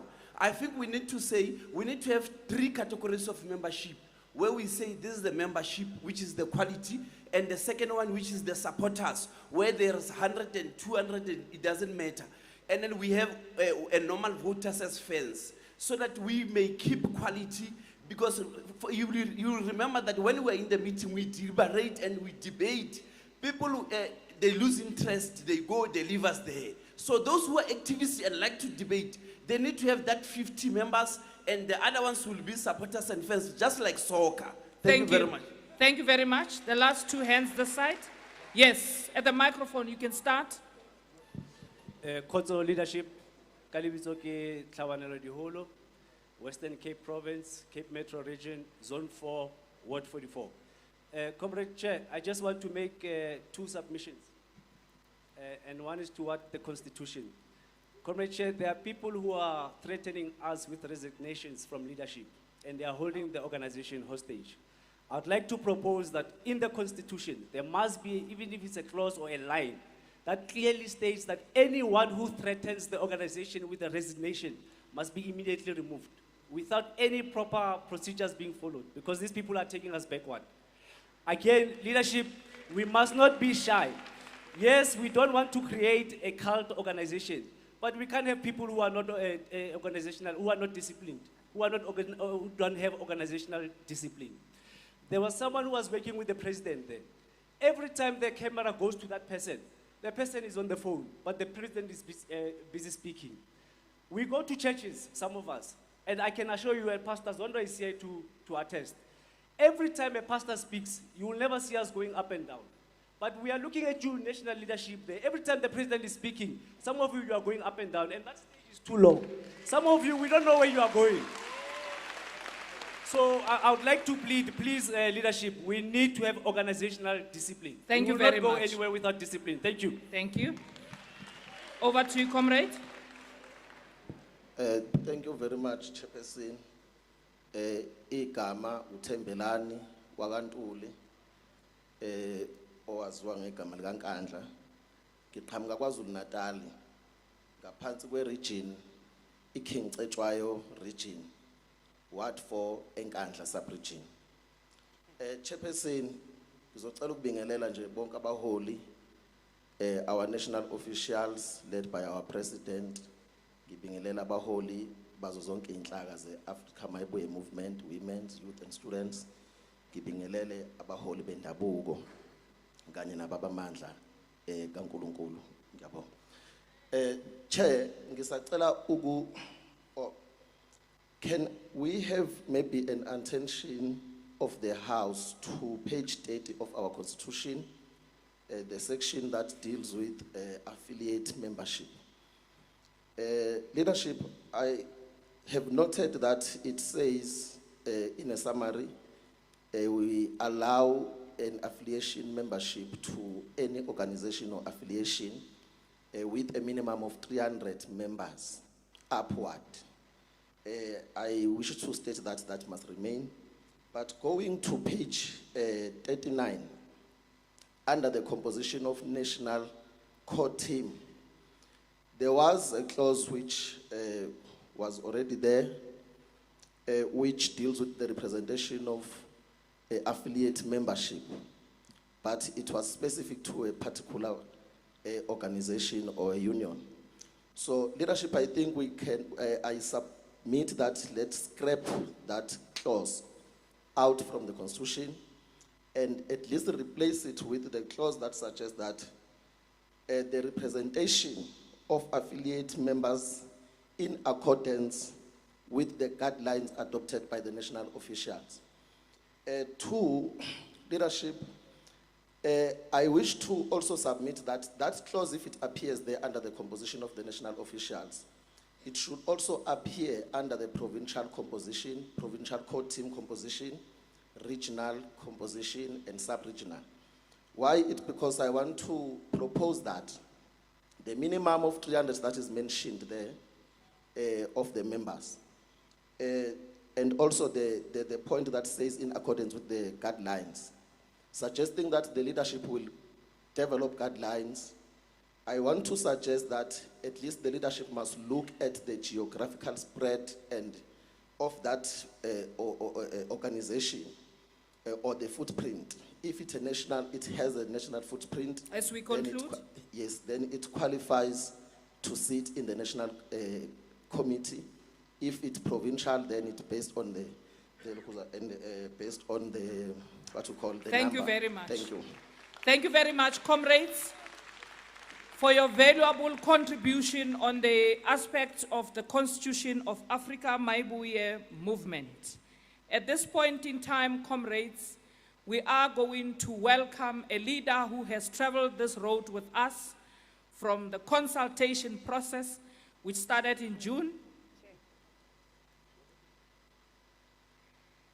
Before we do so, let us take a hand this side here, which is going to propose that we adopt the amendment made on the Constitution of Afrika Mayibuye movement, and then we second from this side.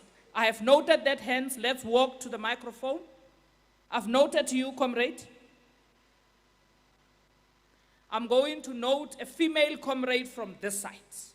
we adhere to our principle as Afrika Mayibuye movement that everything that we do must be gender balanced. I'm noting a female hand this side. Let's walk to the microphone. Yes, comrade. Itlefa Mlungisi Chakela, Mafikeng, Ward 10, Nakamandir Mulema. I hereby adopt the documents as they are. The Northwest move for the adoption. A lady comrade there. I've noted you. Lochani, ibizo lami ngolebhang Alisha Ngogadlamini. Gibuya kwandebele Thembisilani local municipality. Nkangala region. I'm the first deputy chairperson Mpumalanga province. I second the speaker.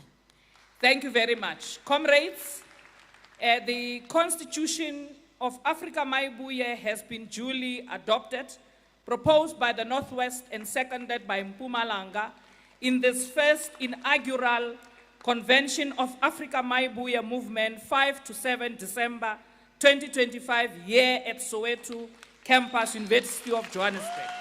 Let us welcome comrades to the podium, a leader who has traveled this road with us from the level of the consultations of Afrika Mayibuye movement, where we spoke to the kings, the kingdoms, and all religious leaders of South Africa and all sectors of society, a leader who says, we are not going to give up on our people. We are not going to give up on making sure that come 2026, we are going to provide better services, quality water, quality health care, and electricity to our people. That leader is a leader of Afrika Mayibuye movement, the president of Afrika Mayibuye movement, Comrade Nico Shivambu.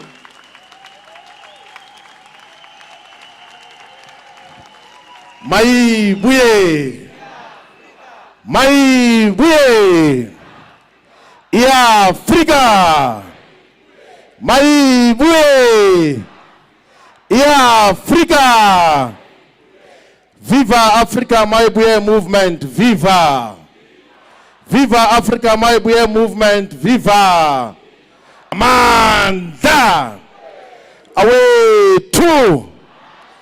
No, thank you very much, National Chairperson, and thank you very much to the leadership. I think from the beginning, comrades, delegates, the people of South Africa, I think we must give a round of applause for a very successful inaugural national convention of Afrika Mayibuye movement.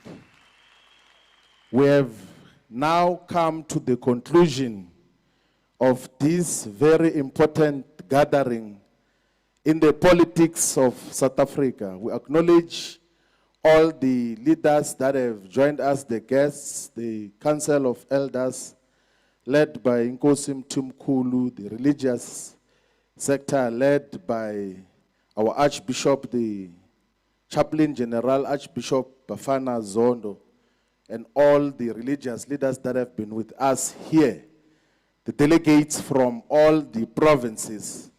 We always affirm that we have got delegates from all the 9 provinces, and all the 53 districts of South Africa are represented in this national convention.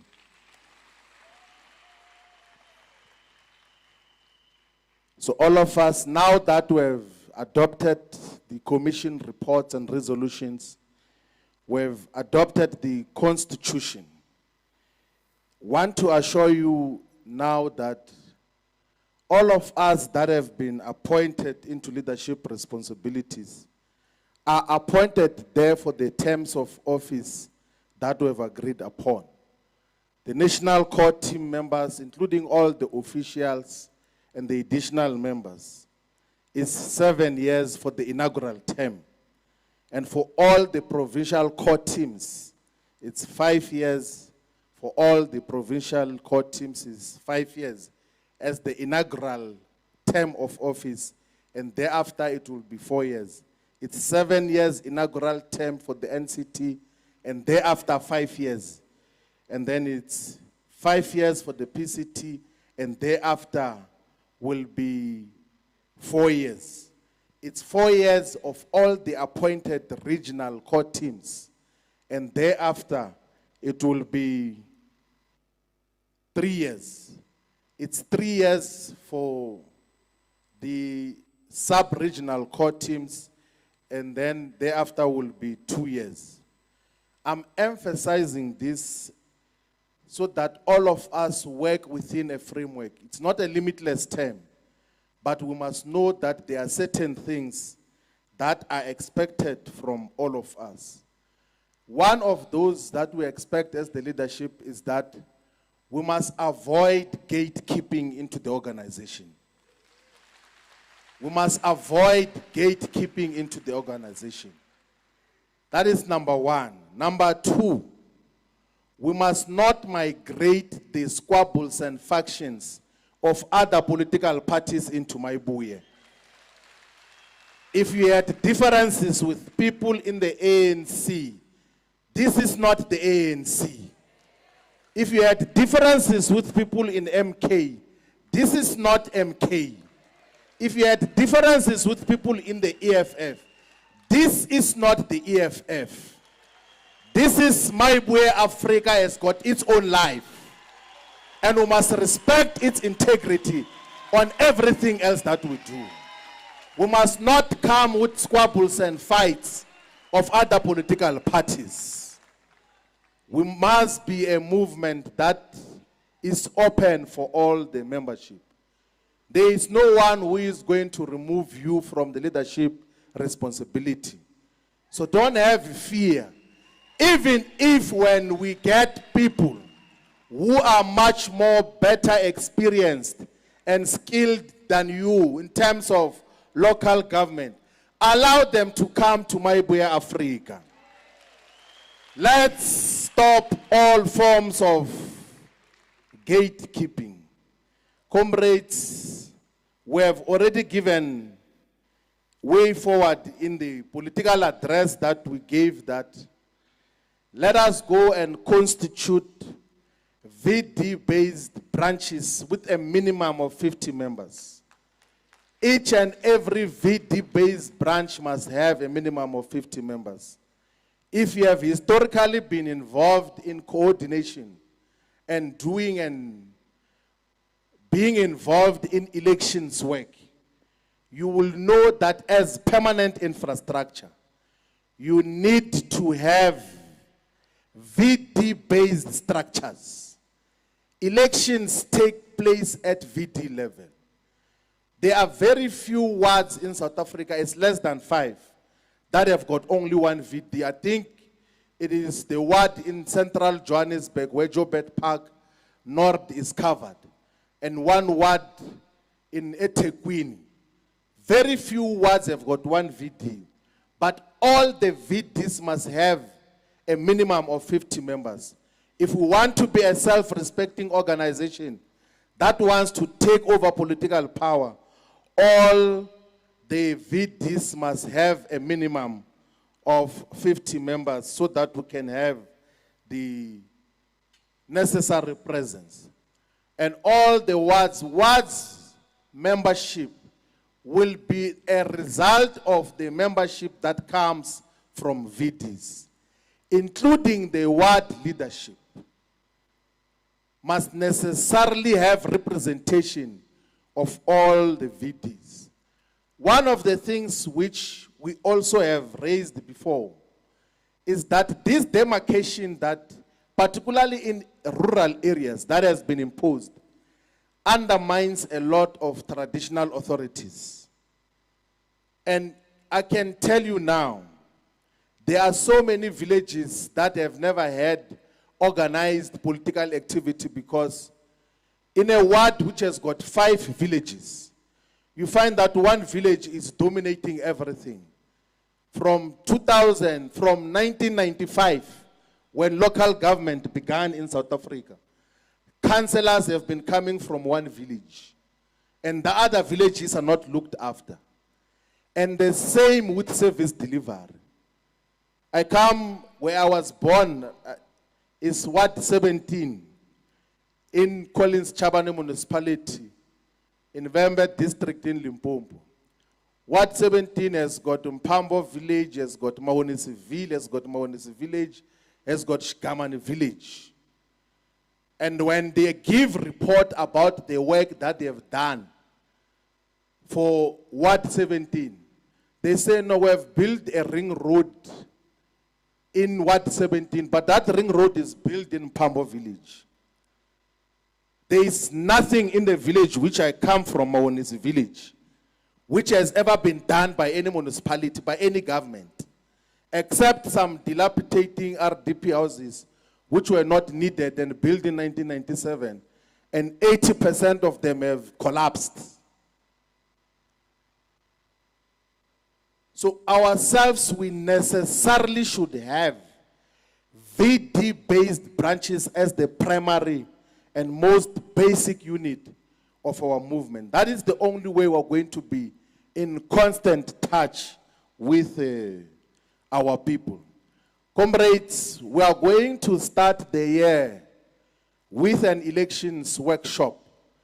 The comrade, I forgot the name, from the capital city of Pretoria in Mamelodi, said we must speak about elections. In the beginning of the year, we're going to start with elections workshop, which will be a national gathering with representatives from all the regions, from all the provinces, and all the strategic sectors, where we are going to talk in detail as to how do we speak to all the voters in South Africa.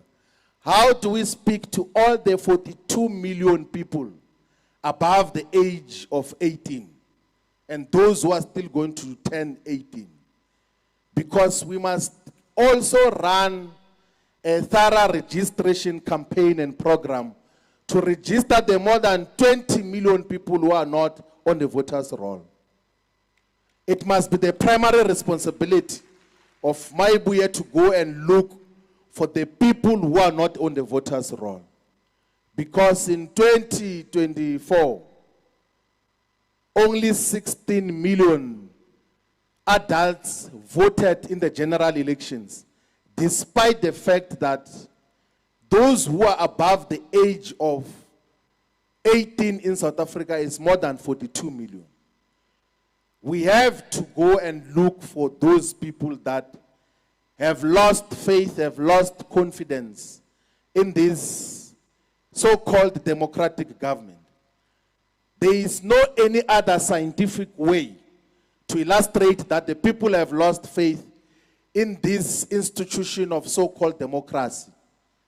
Our people do not trust politicians. Our people do not trust politics in South Africa as we speak. Because politics have gotten to make the conditions of the people worse. Through corruption, through lack of service delivery, through non-maintenance of basic municipal infrastructure. Our roads have got potholes everywhere.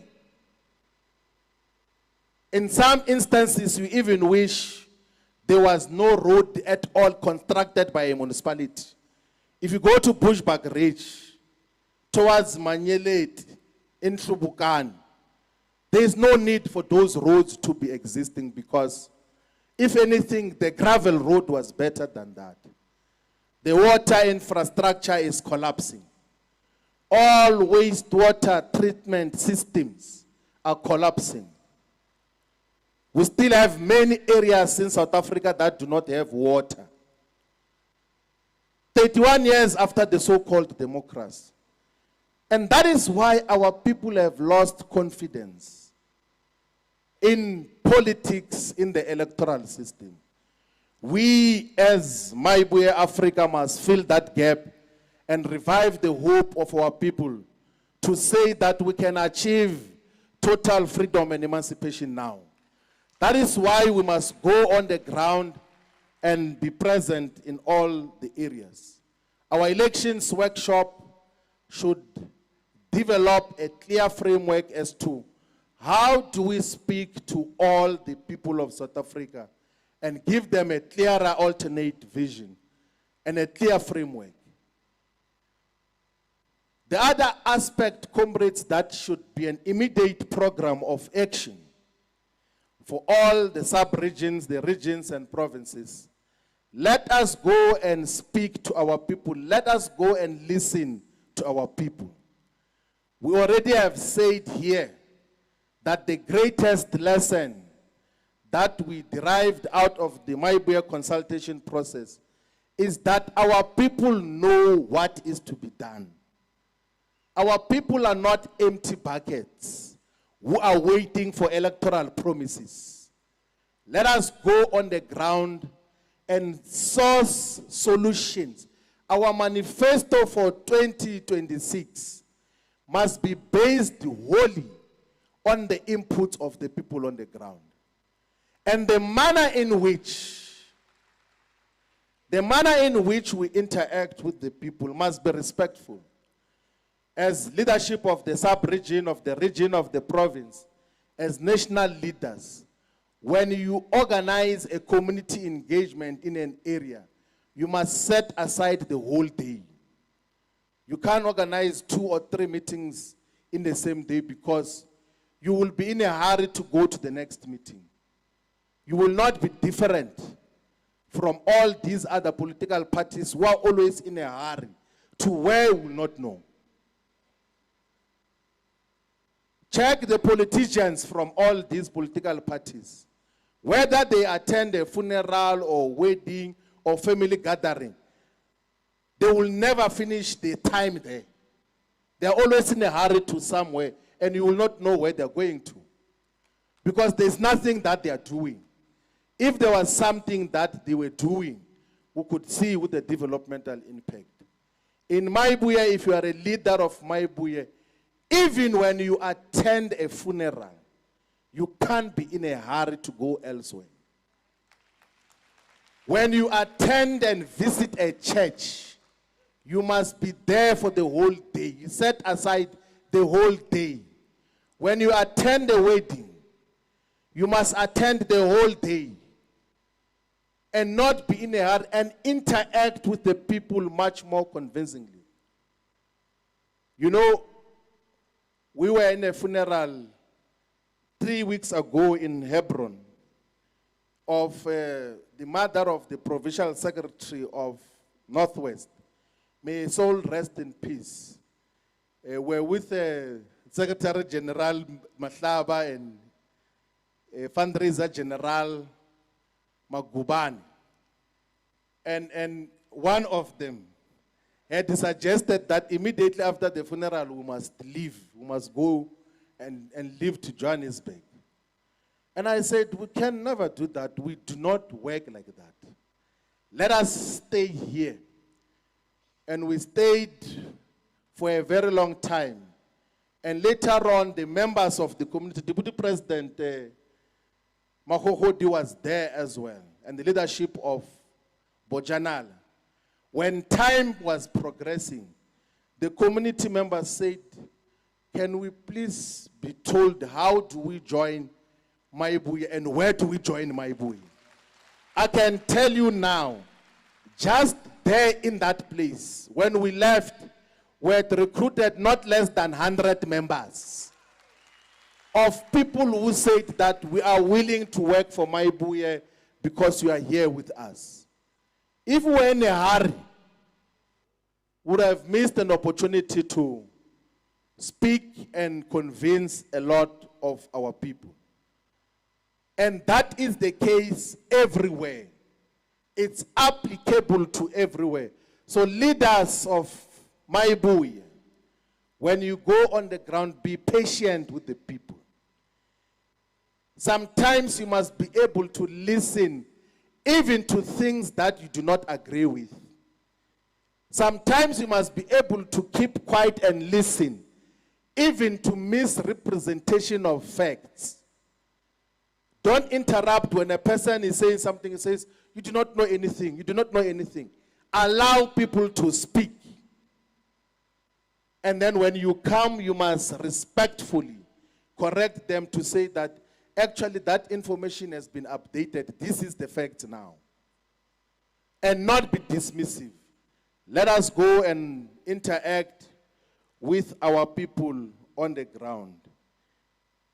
Comrades, we expect all of us to be guided and informed by the principle of selflessness. I don't have a single doubt that majority, if not all of us here, will be deployed to one or another form of responsibility in public representation in government. So that is guaranteed. Like I know, and it's not even a major issue. But let's be selfless. Let's have selflessness in the true sense. And you know, we can boldly say and advise comrades now that those who think that at these formative stages, there's going to be salaries and convoys of cars to drive them around and school fees, budgets, and all of those things. Those who have got that anticipation, you are in a wrong organization. Do you know, comrades, we all of us in the officials here, Deputy Chair of the Mayibuye Africa, all of us, we were proper extorted. Including by that affiliate which the chairperson of King Tetoya region was talking about, which must be deleted from the constitution. Every day, no, there's a meeting of my organization, 20,000, 40,000, every day. And we keep on saying that, comrades, we are building a new organization. We do not have endless resources. But every day when a person opens their mouth is money. We will be able to build an organization that will exist in all corners of South Africa. We take full responsibility ourselves as the national leaders that will go and fundraise adequate resources to make sure that all the members of Afrika Mayibuye have got t-shirts. When we contest elections, all of them must have posters, pamphlets, and basic campaign material, so that we can be able to reach out to as many people as possible. But also as leaders at sub-regional, at regional, at provincial level, you must take responsibility. You must take full responsibility of leadership. It can't be correct that when we say, please convene a regional meeting, even of the leadership, no, I want resources. Every time. Let us come with ways of how we get to raise resources. We have convened this very successful national convention because all of us here contributed for the national convention to be successful. And there is nothing wrong. So some people were thinking that it's a scandal that we said that because we do not have a budget, we are not yet a represented party, which gets allocation from the IEC or from government or from parliament. We said for this national convention to be successful, we should have all the delegates contribute 500 rands. And that is how we're able to cover for accommodation, cover for food, cover for transport. At the end of this national convention, there will not be anyone in South Africa who is owed by Afrika Mayibuye movement. And that is due to, and that also is a demonstration of commitment to the cause. That is a demonstration of commitment to the cause. If all corners of South Africa could come to say, let us have this national convention. Come hail, come high waters, come whatever thing, it will happen. On Wednesday, the Archbishop convened pastors.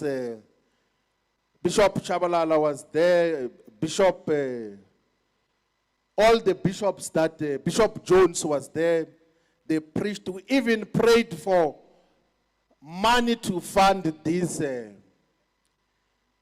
national conversion. And when we're praying, we didn't have a single cent to pay for many of the things that have to be paid for. And we stood up, myself with the deputy president, to say we fully accept and in faith we are going to have this national convention. And from there, then opportunities began to open up. People say, no, can I cover KwaZulu-Natal? Can I cover Western Cape? Can I cover Northern Cape? Some of the delays was because the commitments were coming drips by drips. But ultimately, we were able to have a national convention that is represented by all our people. So, comrades, we've got a journey ahead. We've got an appointment with the future. And the future will belong to Afrika Mayibuye movement. You know, I had brief interaction with former President Kgalema Motlanthe at the National Day of Prayer. And I said to him that I don't see the ANC in the future. There is no ANC in the future. It will never exist then. And there must never be a vacuum. That is why Afrika Mayibuye movement becomes the necessary replacement of a dead liberation movement, of a directionless liberation movement, and come with a 21st century liberation movement that is defined by principles of accountability, of openness, of meritocracy, that is in love with our people, that respects traditional leaders, that respects religious leaders, that seeks guidance from the people of South Africa. Comrades, if you had constituted a faction of any kind in the organization, that faction is dissolved with immediate effect. If you were not in speaking terms with any of the members or leaders of Afrika Mayibuye movement, from now on you must be on speaking terms. We do not have space for squabbles. We do not have space for petty politics. We must always show a united force on the ground. We must always be exemplary. The people must always gain inspiration from how we operate. And we must be respectful.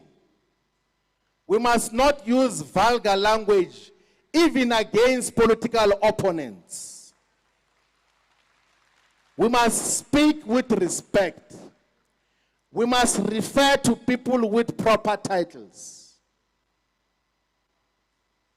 If Archbishop is Archbishop, his title is Archbishop. It's not Pastor Zondo. It's Archbishop Zondo.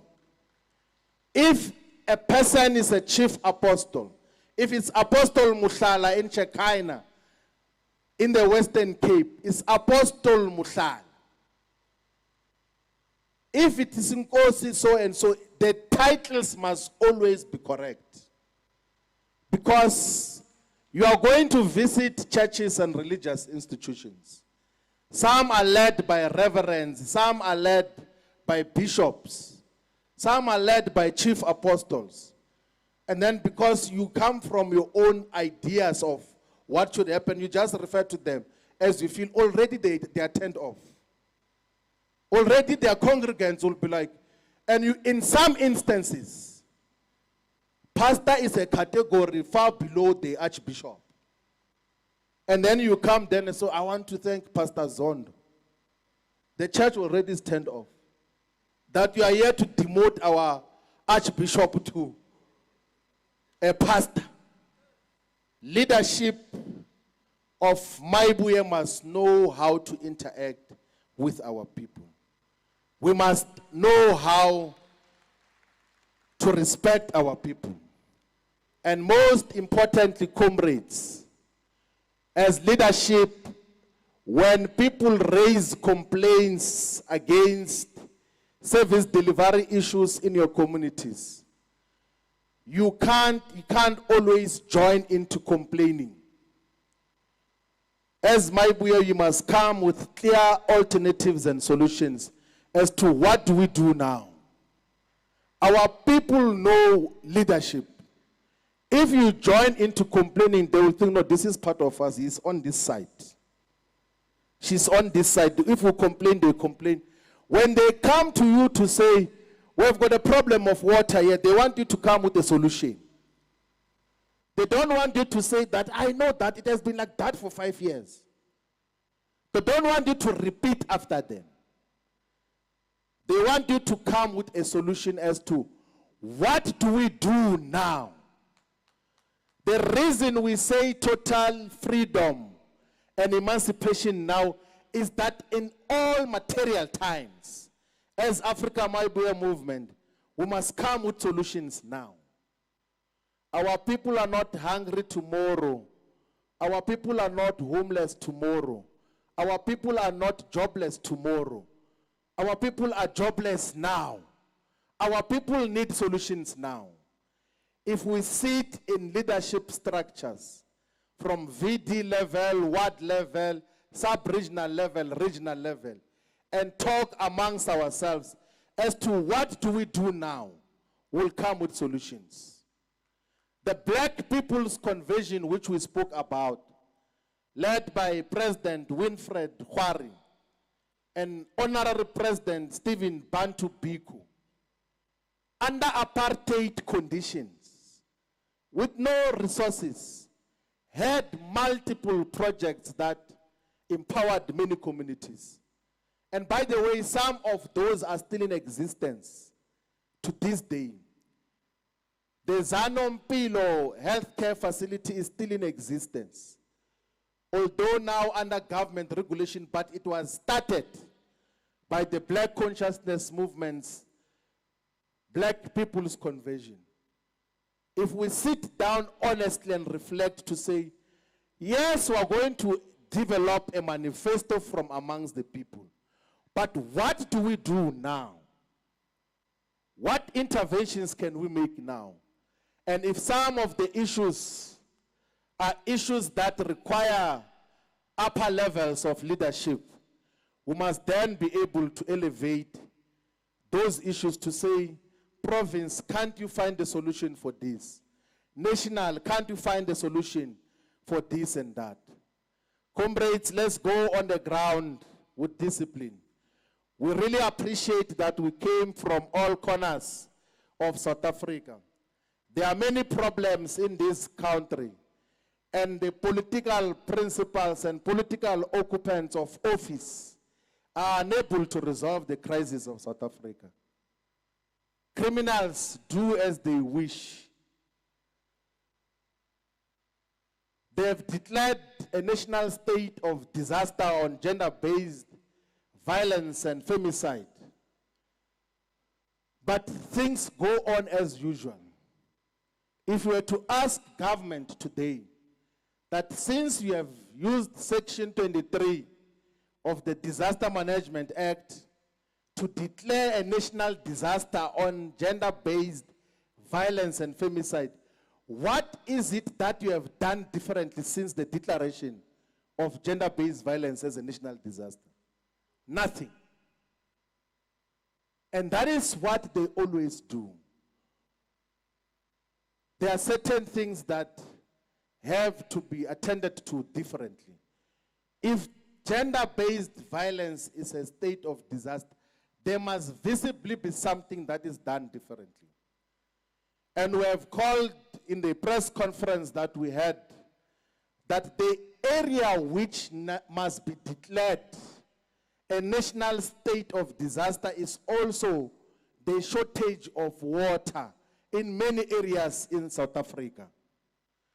If we can declare a national state of disaster on water shortages, we will be able to resolve the crisis and dedicate everything, improve the coordination of government, and even call on society. Those that can fund a borehole somewhere, let them fund a borehole. Businesses must be involved, churches must be involved in resolving the water crisis. We can't have a country 31 years into so-called inclusive democracy, and you have got areas where people share water with animals. That is why we as Afrika Mayibuye have already begun with the little resources that we do not even have. In some of the interventions and areas where we visit, we are going to dig borehole and install water systems even before our government. Because we appreciate that we need to make interventions as soon as yesterday. Comrades, we have done very well.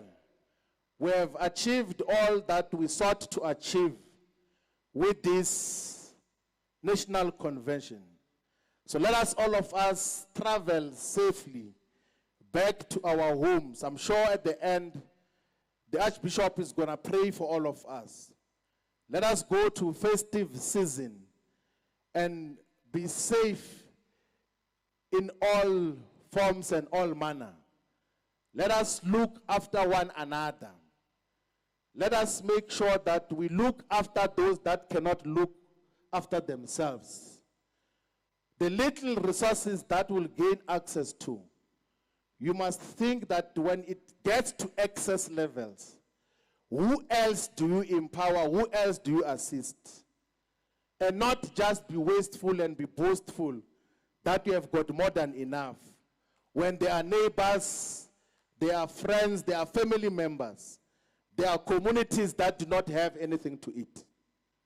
All of us, let's go on the ground and speak to our people with humility. Whenever we have got additional resources, let's see how we help the poorest of the poor. Let us see how we respond to the immediate challenges that confront our society. Thank you very much, comrades. We really appreciate that all of us have gathered here. Amanda! Away, two! Mayibuye yatireli wala.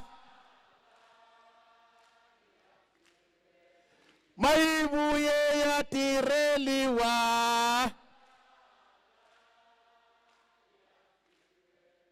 Wala la. Wala la.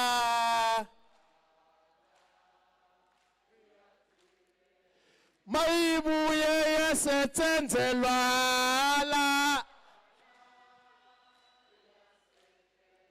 Mayibuye yasetsenzelwa la.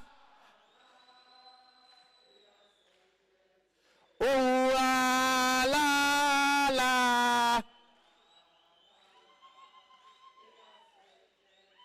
Wala la.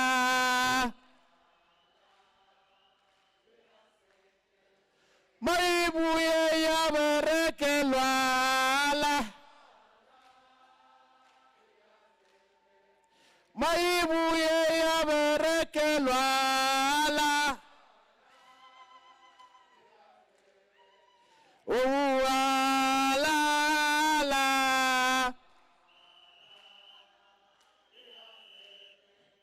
Wala la.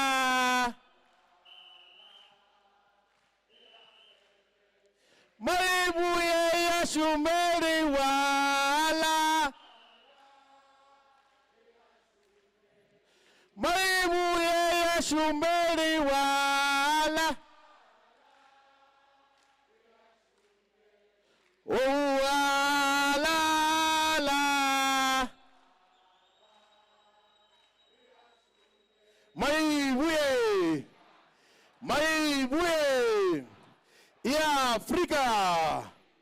Yeah, Afrika.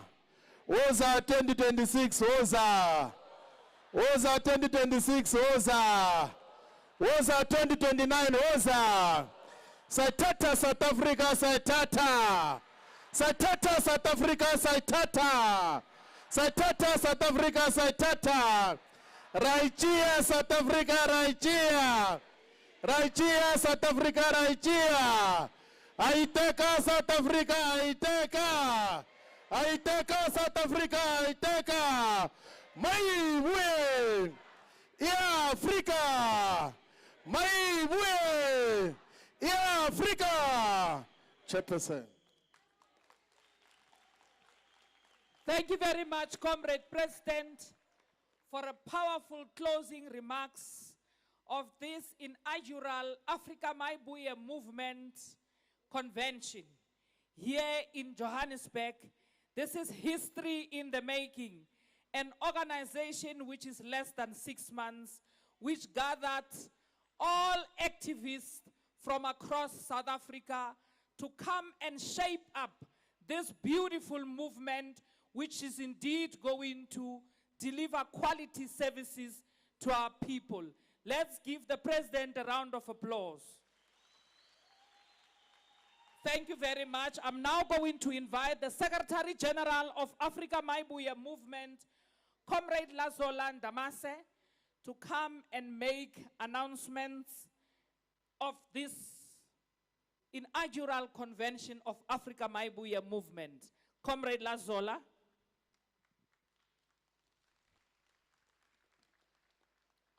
Mayibuye. Mayibuye. I-Afrika. I-Afrika. Amandla. Matla. Kiaruna. Thank you very much, Chairperson. My responsibility is to make a few announcements. But first and foremost, comrades, we would like to thank the comrades that drove you here. The drivers of taxis, the drivers of buses, who carried you here in conditions of uncertainty, and they delivered diligently. I know that many of them promised that they would be taking membership forms and recruiting for Afrika Mayibuye. That's what most provinces informed us of. So please, comrades, involve those comrades in your activities. Involve them in your activities. Follow up on the work that they will be doing. When I was coming here, I also recruited the Uber driver that I was traveling with. And then he took the details of the provincial chair of Gauteng. And he promised that he is going to recruit much more Uber drivers.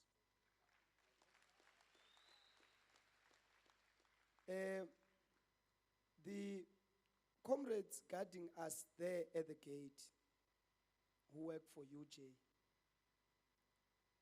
they also insisted that they believe it is their revolutionary duty to recruit for Afrika Mayibuye.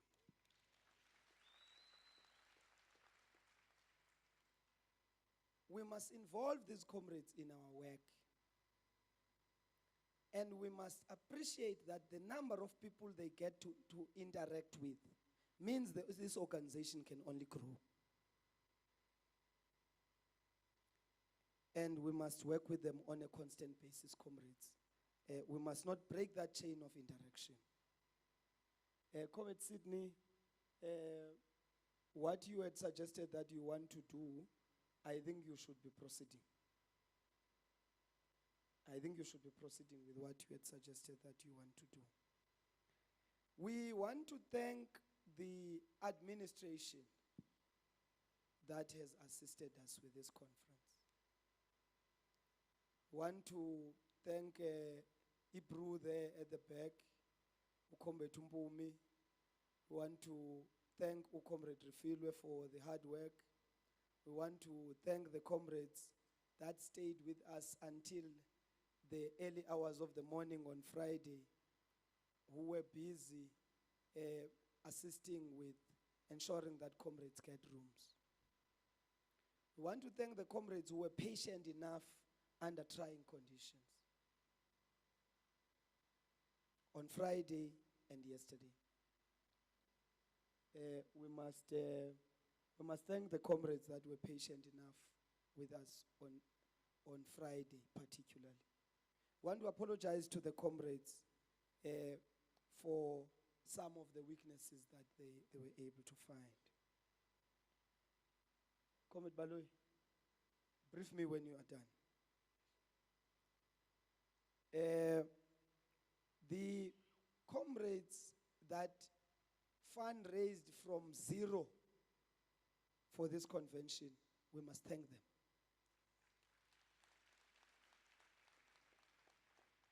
Me ubulechi ore, she had to tell the children that bread for now can wait. We are going towards more bread for the whole country. The willingness to sacrifice one for the success of the rest is the revolutionary duty that we must clap hands for. Comrades, we want to thank everybody that has carried this organization from its infancy into the multitudes that it has now. But we must thank Amakos. We must thank Amakos that have been the shoulders on which this organization stands.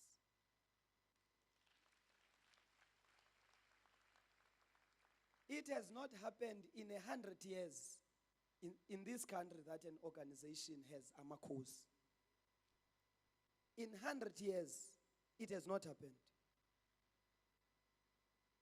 These are the people abanye babo igazi labo elatyegezwa phezu kwentlambo zenqabarha. So these are the people who carried this struggle from the day the Europeans arrived on this land. And to have them in our organization is no small matter. They are the generations of people who were consigned to Robben Island. They are generations of people who were the first to be killed by the colonists. And in 100 years, it has not happened that they become part of an organization. They had given up on our little squabbles. They carry our organization. We must thank the archbishops that have carried us. You know, some people usually say, Archbishop Zondo, that sometimes you can believe certain things when you see them. We have seen the importance of the religious community to this organization and the central role that it has played. And therefore, comrades, we want to say to you that the closing event of the gala dinner is still on, and all provinces are welcome to come and join us in that event. And the ongoing preparations update will be continued through the provincial secretaries and provincial chairpersons and provincial treasurers. The potential businesses that you can assist to join us, please do so, comrades. The date is still the 13th of December, 2025. Amandla. Thank you very much, Comrade Secretary General of Afrika Mayibuye Movement, Comrade Lazo Landamase, for the announcement. Comrades, delegates, the leadership of all provinces, led by provincial chairs and secretaries who came here today, members of the National Core Team, on behalf of the officials of Afrika Mayibuye Movement, let me take this moment and also thank the Council of Elders of Afrika Mayibuye Movement, led by Khosim Timkulu, for gracing us with your presence, and for also making sure that you make means to travel here from all corners of South Africa and making sure that you come and contribute in compiling and contributing to this movement, which is going to provide quality services to our people after the 2026 local government elections. Let me take this moment once more and say thank you very much on behalf of the national officials. I'm now going to call to the podium Archbishop Bafana Zondo to come and round up and close up with a prayer and invite God in our traveling masses. Archbishop Zondo.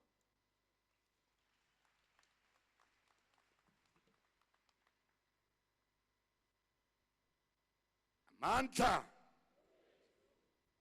Awethu. Akakale athabela uya haiji. Why you don't look like you are happy? Because it's time to go home. Eba twamdim. Wabona mo. Atamina re hai. Jwale se le dutse fatshe ke re menga maoto. Ntho tse ding di batla ho emelwa ka maoto. Maybe heading to the closet to Akamoto Semekai. Chair, in my prayer, I want you to allow me to pray for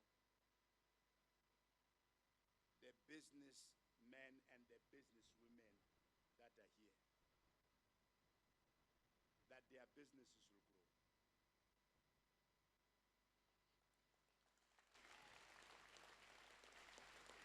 If those who understand when I talk about business, they know I mean what I say. Relebua haholo president le moifo ha e kaofela. Relebua modimo hape le ka lona hobane le tlile. Relebua modimo ya re fileng mohau le monyetla wa re be mona. Ke tlokopa baruti kaofela ba ka hare ho lona ka mona. As we are going to pray for you going back to your respective home. Baruti kaofela, all the pastors, all the bishops, all the apostles, lady bishops, lady what, all the all of you.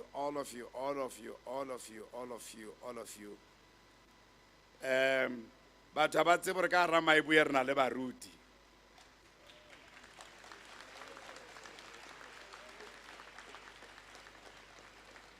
And you must know moruti e mong le mong o na le kereke, o represent a church, o represent a constituency.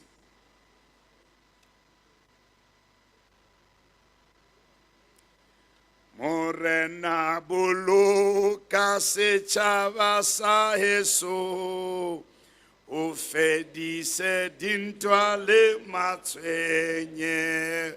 Morena bolo ka setjhaba sa heso. O fedise dintwa le matshwenye. O se boloke.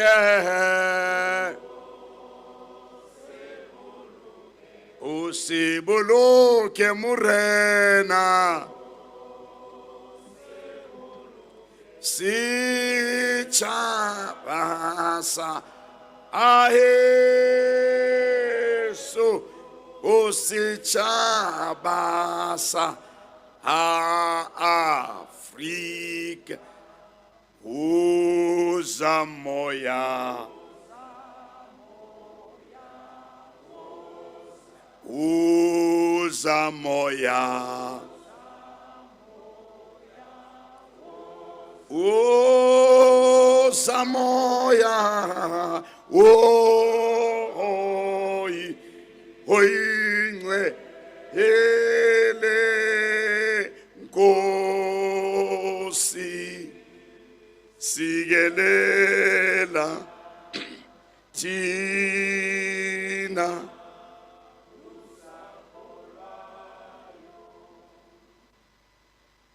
Realebo at this moment. Baruti, we are going to lift up our hands and stretch our hands towards the leadership.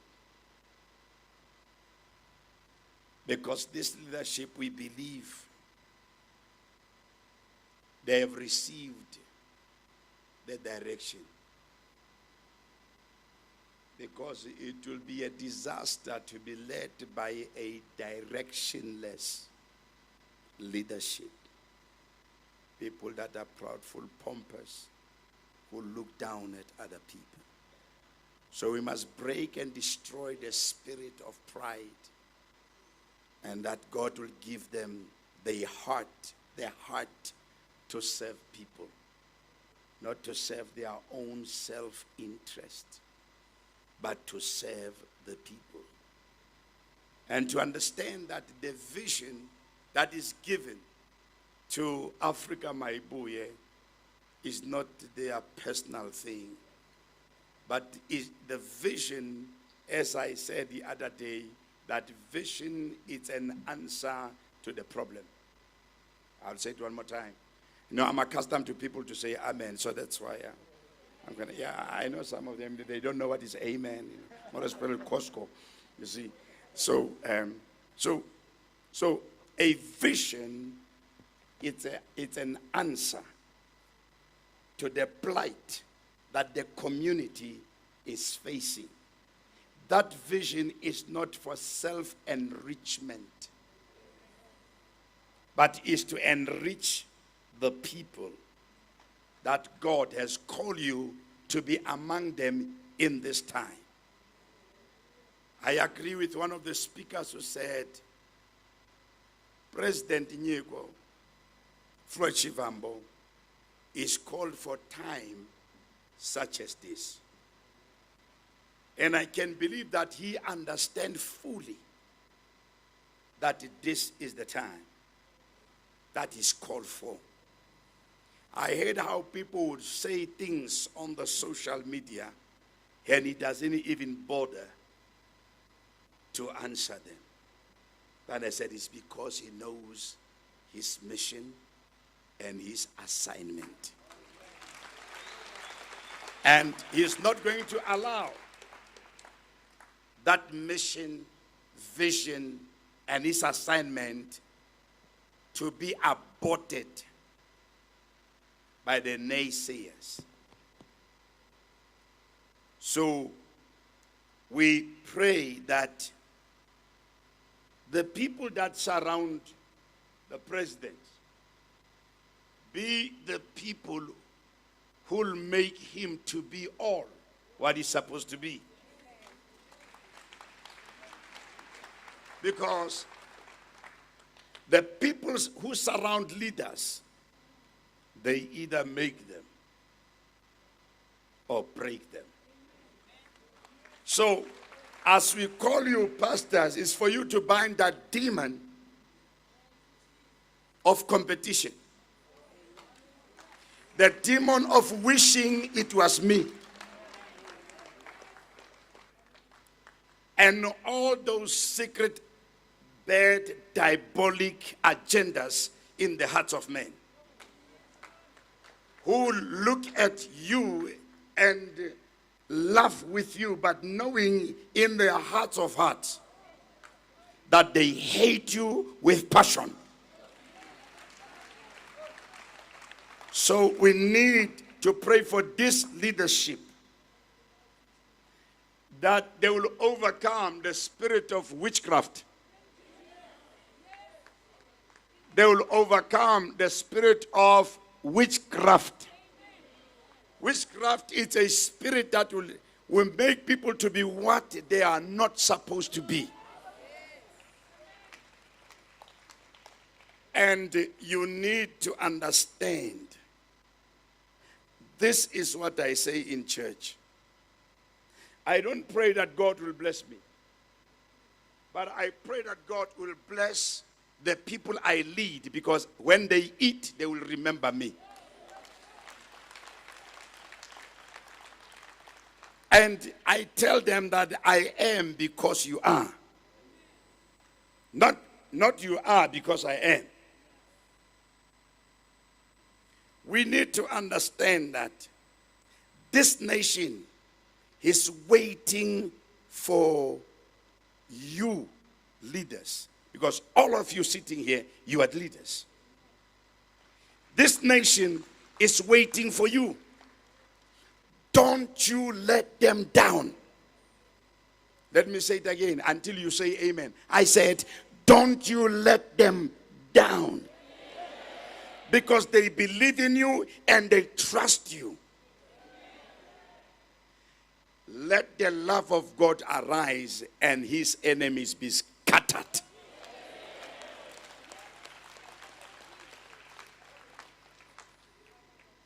When people have a love for the organization, President, money will never be a problem. Money becomes a problem when people hate the organization. We are going to come for, we call it the gala dinner. It's called gala. Yeah, gala, you know. So we're going to come to gala. All the leaders that are here, we must go and prepare ourselves for what? Why? Because we love Afrika Mayibuye. And guess what? Afrika Mayibuye is not something else somewhere there. But Afrika Mayibuye is who we are. Let us be led. For those who don't understand the Bible, let us be led by the spirit of Ubuntu. Uwazi ukuthi umuntu ngumuntu ngabantu. So as we go back to our respective home, we pray that God will protect you as you travel on the highway and the byways. We have to pray that even our drivers won't slumber. And when they are tired, let them tell you, guys, you are tired, let us relax. Don't push them. Hey, let us be considerate. Gabantu nabo bafana nathi, and they are carrying people's lives. We don't want any bad name, any bad news, any breaking news that are bad. Afrika Mayibuye. Love it as you love yourself. Let us stretch our hands, and the leadership will stretch their hands towards you, and you stretch their hands towards them, because there's a lot of responsibility to them.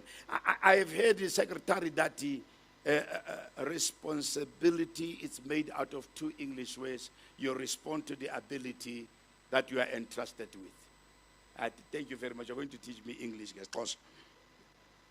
So let's pray. Lord, thank you for the shared wisdom and the new ideas that were born from this conference. Bless the effort of your people, and this effort must be implemented. They must implement these plans. These transforming discussions that took place, Lord. Let them put them into action. Remove fear among us. Remove confusion among us.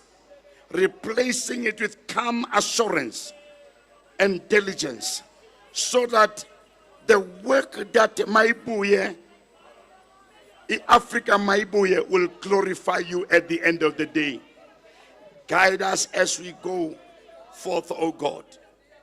Abba, Father, thank you for this precious time of renewal and aspiration. May the spirit of unity flow between us as we continue to hold each other in prayer and serve in grace. Enfold our family, Lord, and friends with your love, and help us to live out our purpose through Afrika Mayibuye, knowing that we will never be alone. I pray for this leadership. I pray for their businesses, oh God. I pray that you will bless them. I pray that God will give them divine connection. You'll give them people who will come and invest to expand their businesses. We pray for South Africa. We pray that God, you'll give us insight, you'll give us wisdom, you'll give us understanding, you'll give us to know how to become that which we're supposed to be in this country. It's in the name of our Lord and Savior Jesus Christ that we have prayed. And Father, we thank you. We thank you for our leadership. We thank you for our leadership. Bless them, Lord. Bless them and protect them as we are going to this festive season, oh God.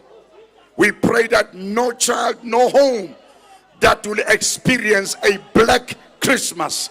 We pray that, God, some of us who have some little thing we can share with our own neighbors and make a difference where we are. It's in the name of our Lord that we have prayed. As we travel, God, we pray. Give them, Lord, the traveling mercies. Give them the traveling mercies. Anoint their minds, their hearts, their ears. Let them see. Let them hear. Let them have it, oh God, in their heart to know that they are a solution to this country. It's in the name of our Lord that we have prayed. Amen and amen. Thank you very much, Archbishop Bafana Zondo and the team of chaplaincy. Comrades, let us remain seated and allow the President and the Council of Elders to exit the room.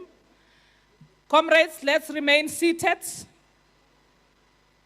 Let us remain seated. Let's give the honors to the Council of Elders of Afrika Mayibuye, the President and officials, to go up and speak to all those who want to understand as to where we are heading to as Afrika Mayibuye movement. Let us remain seated. I have a charger here, comrades. I have, there's a comrade from the Free State province who gave a phone to a female marshal. And we can't locate the female marshal. If you have the phone, please bring it to the fourth.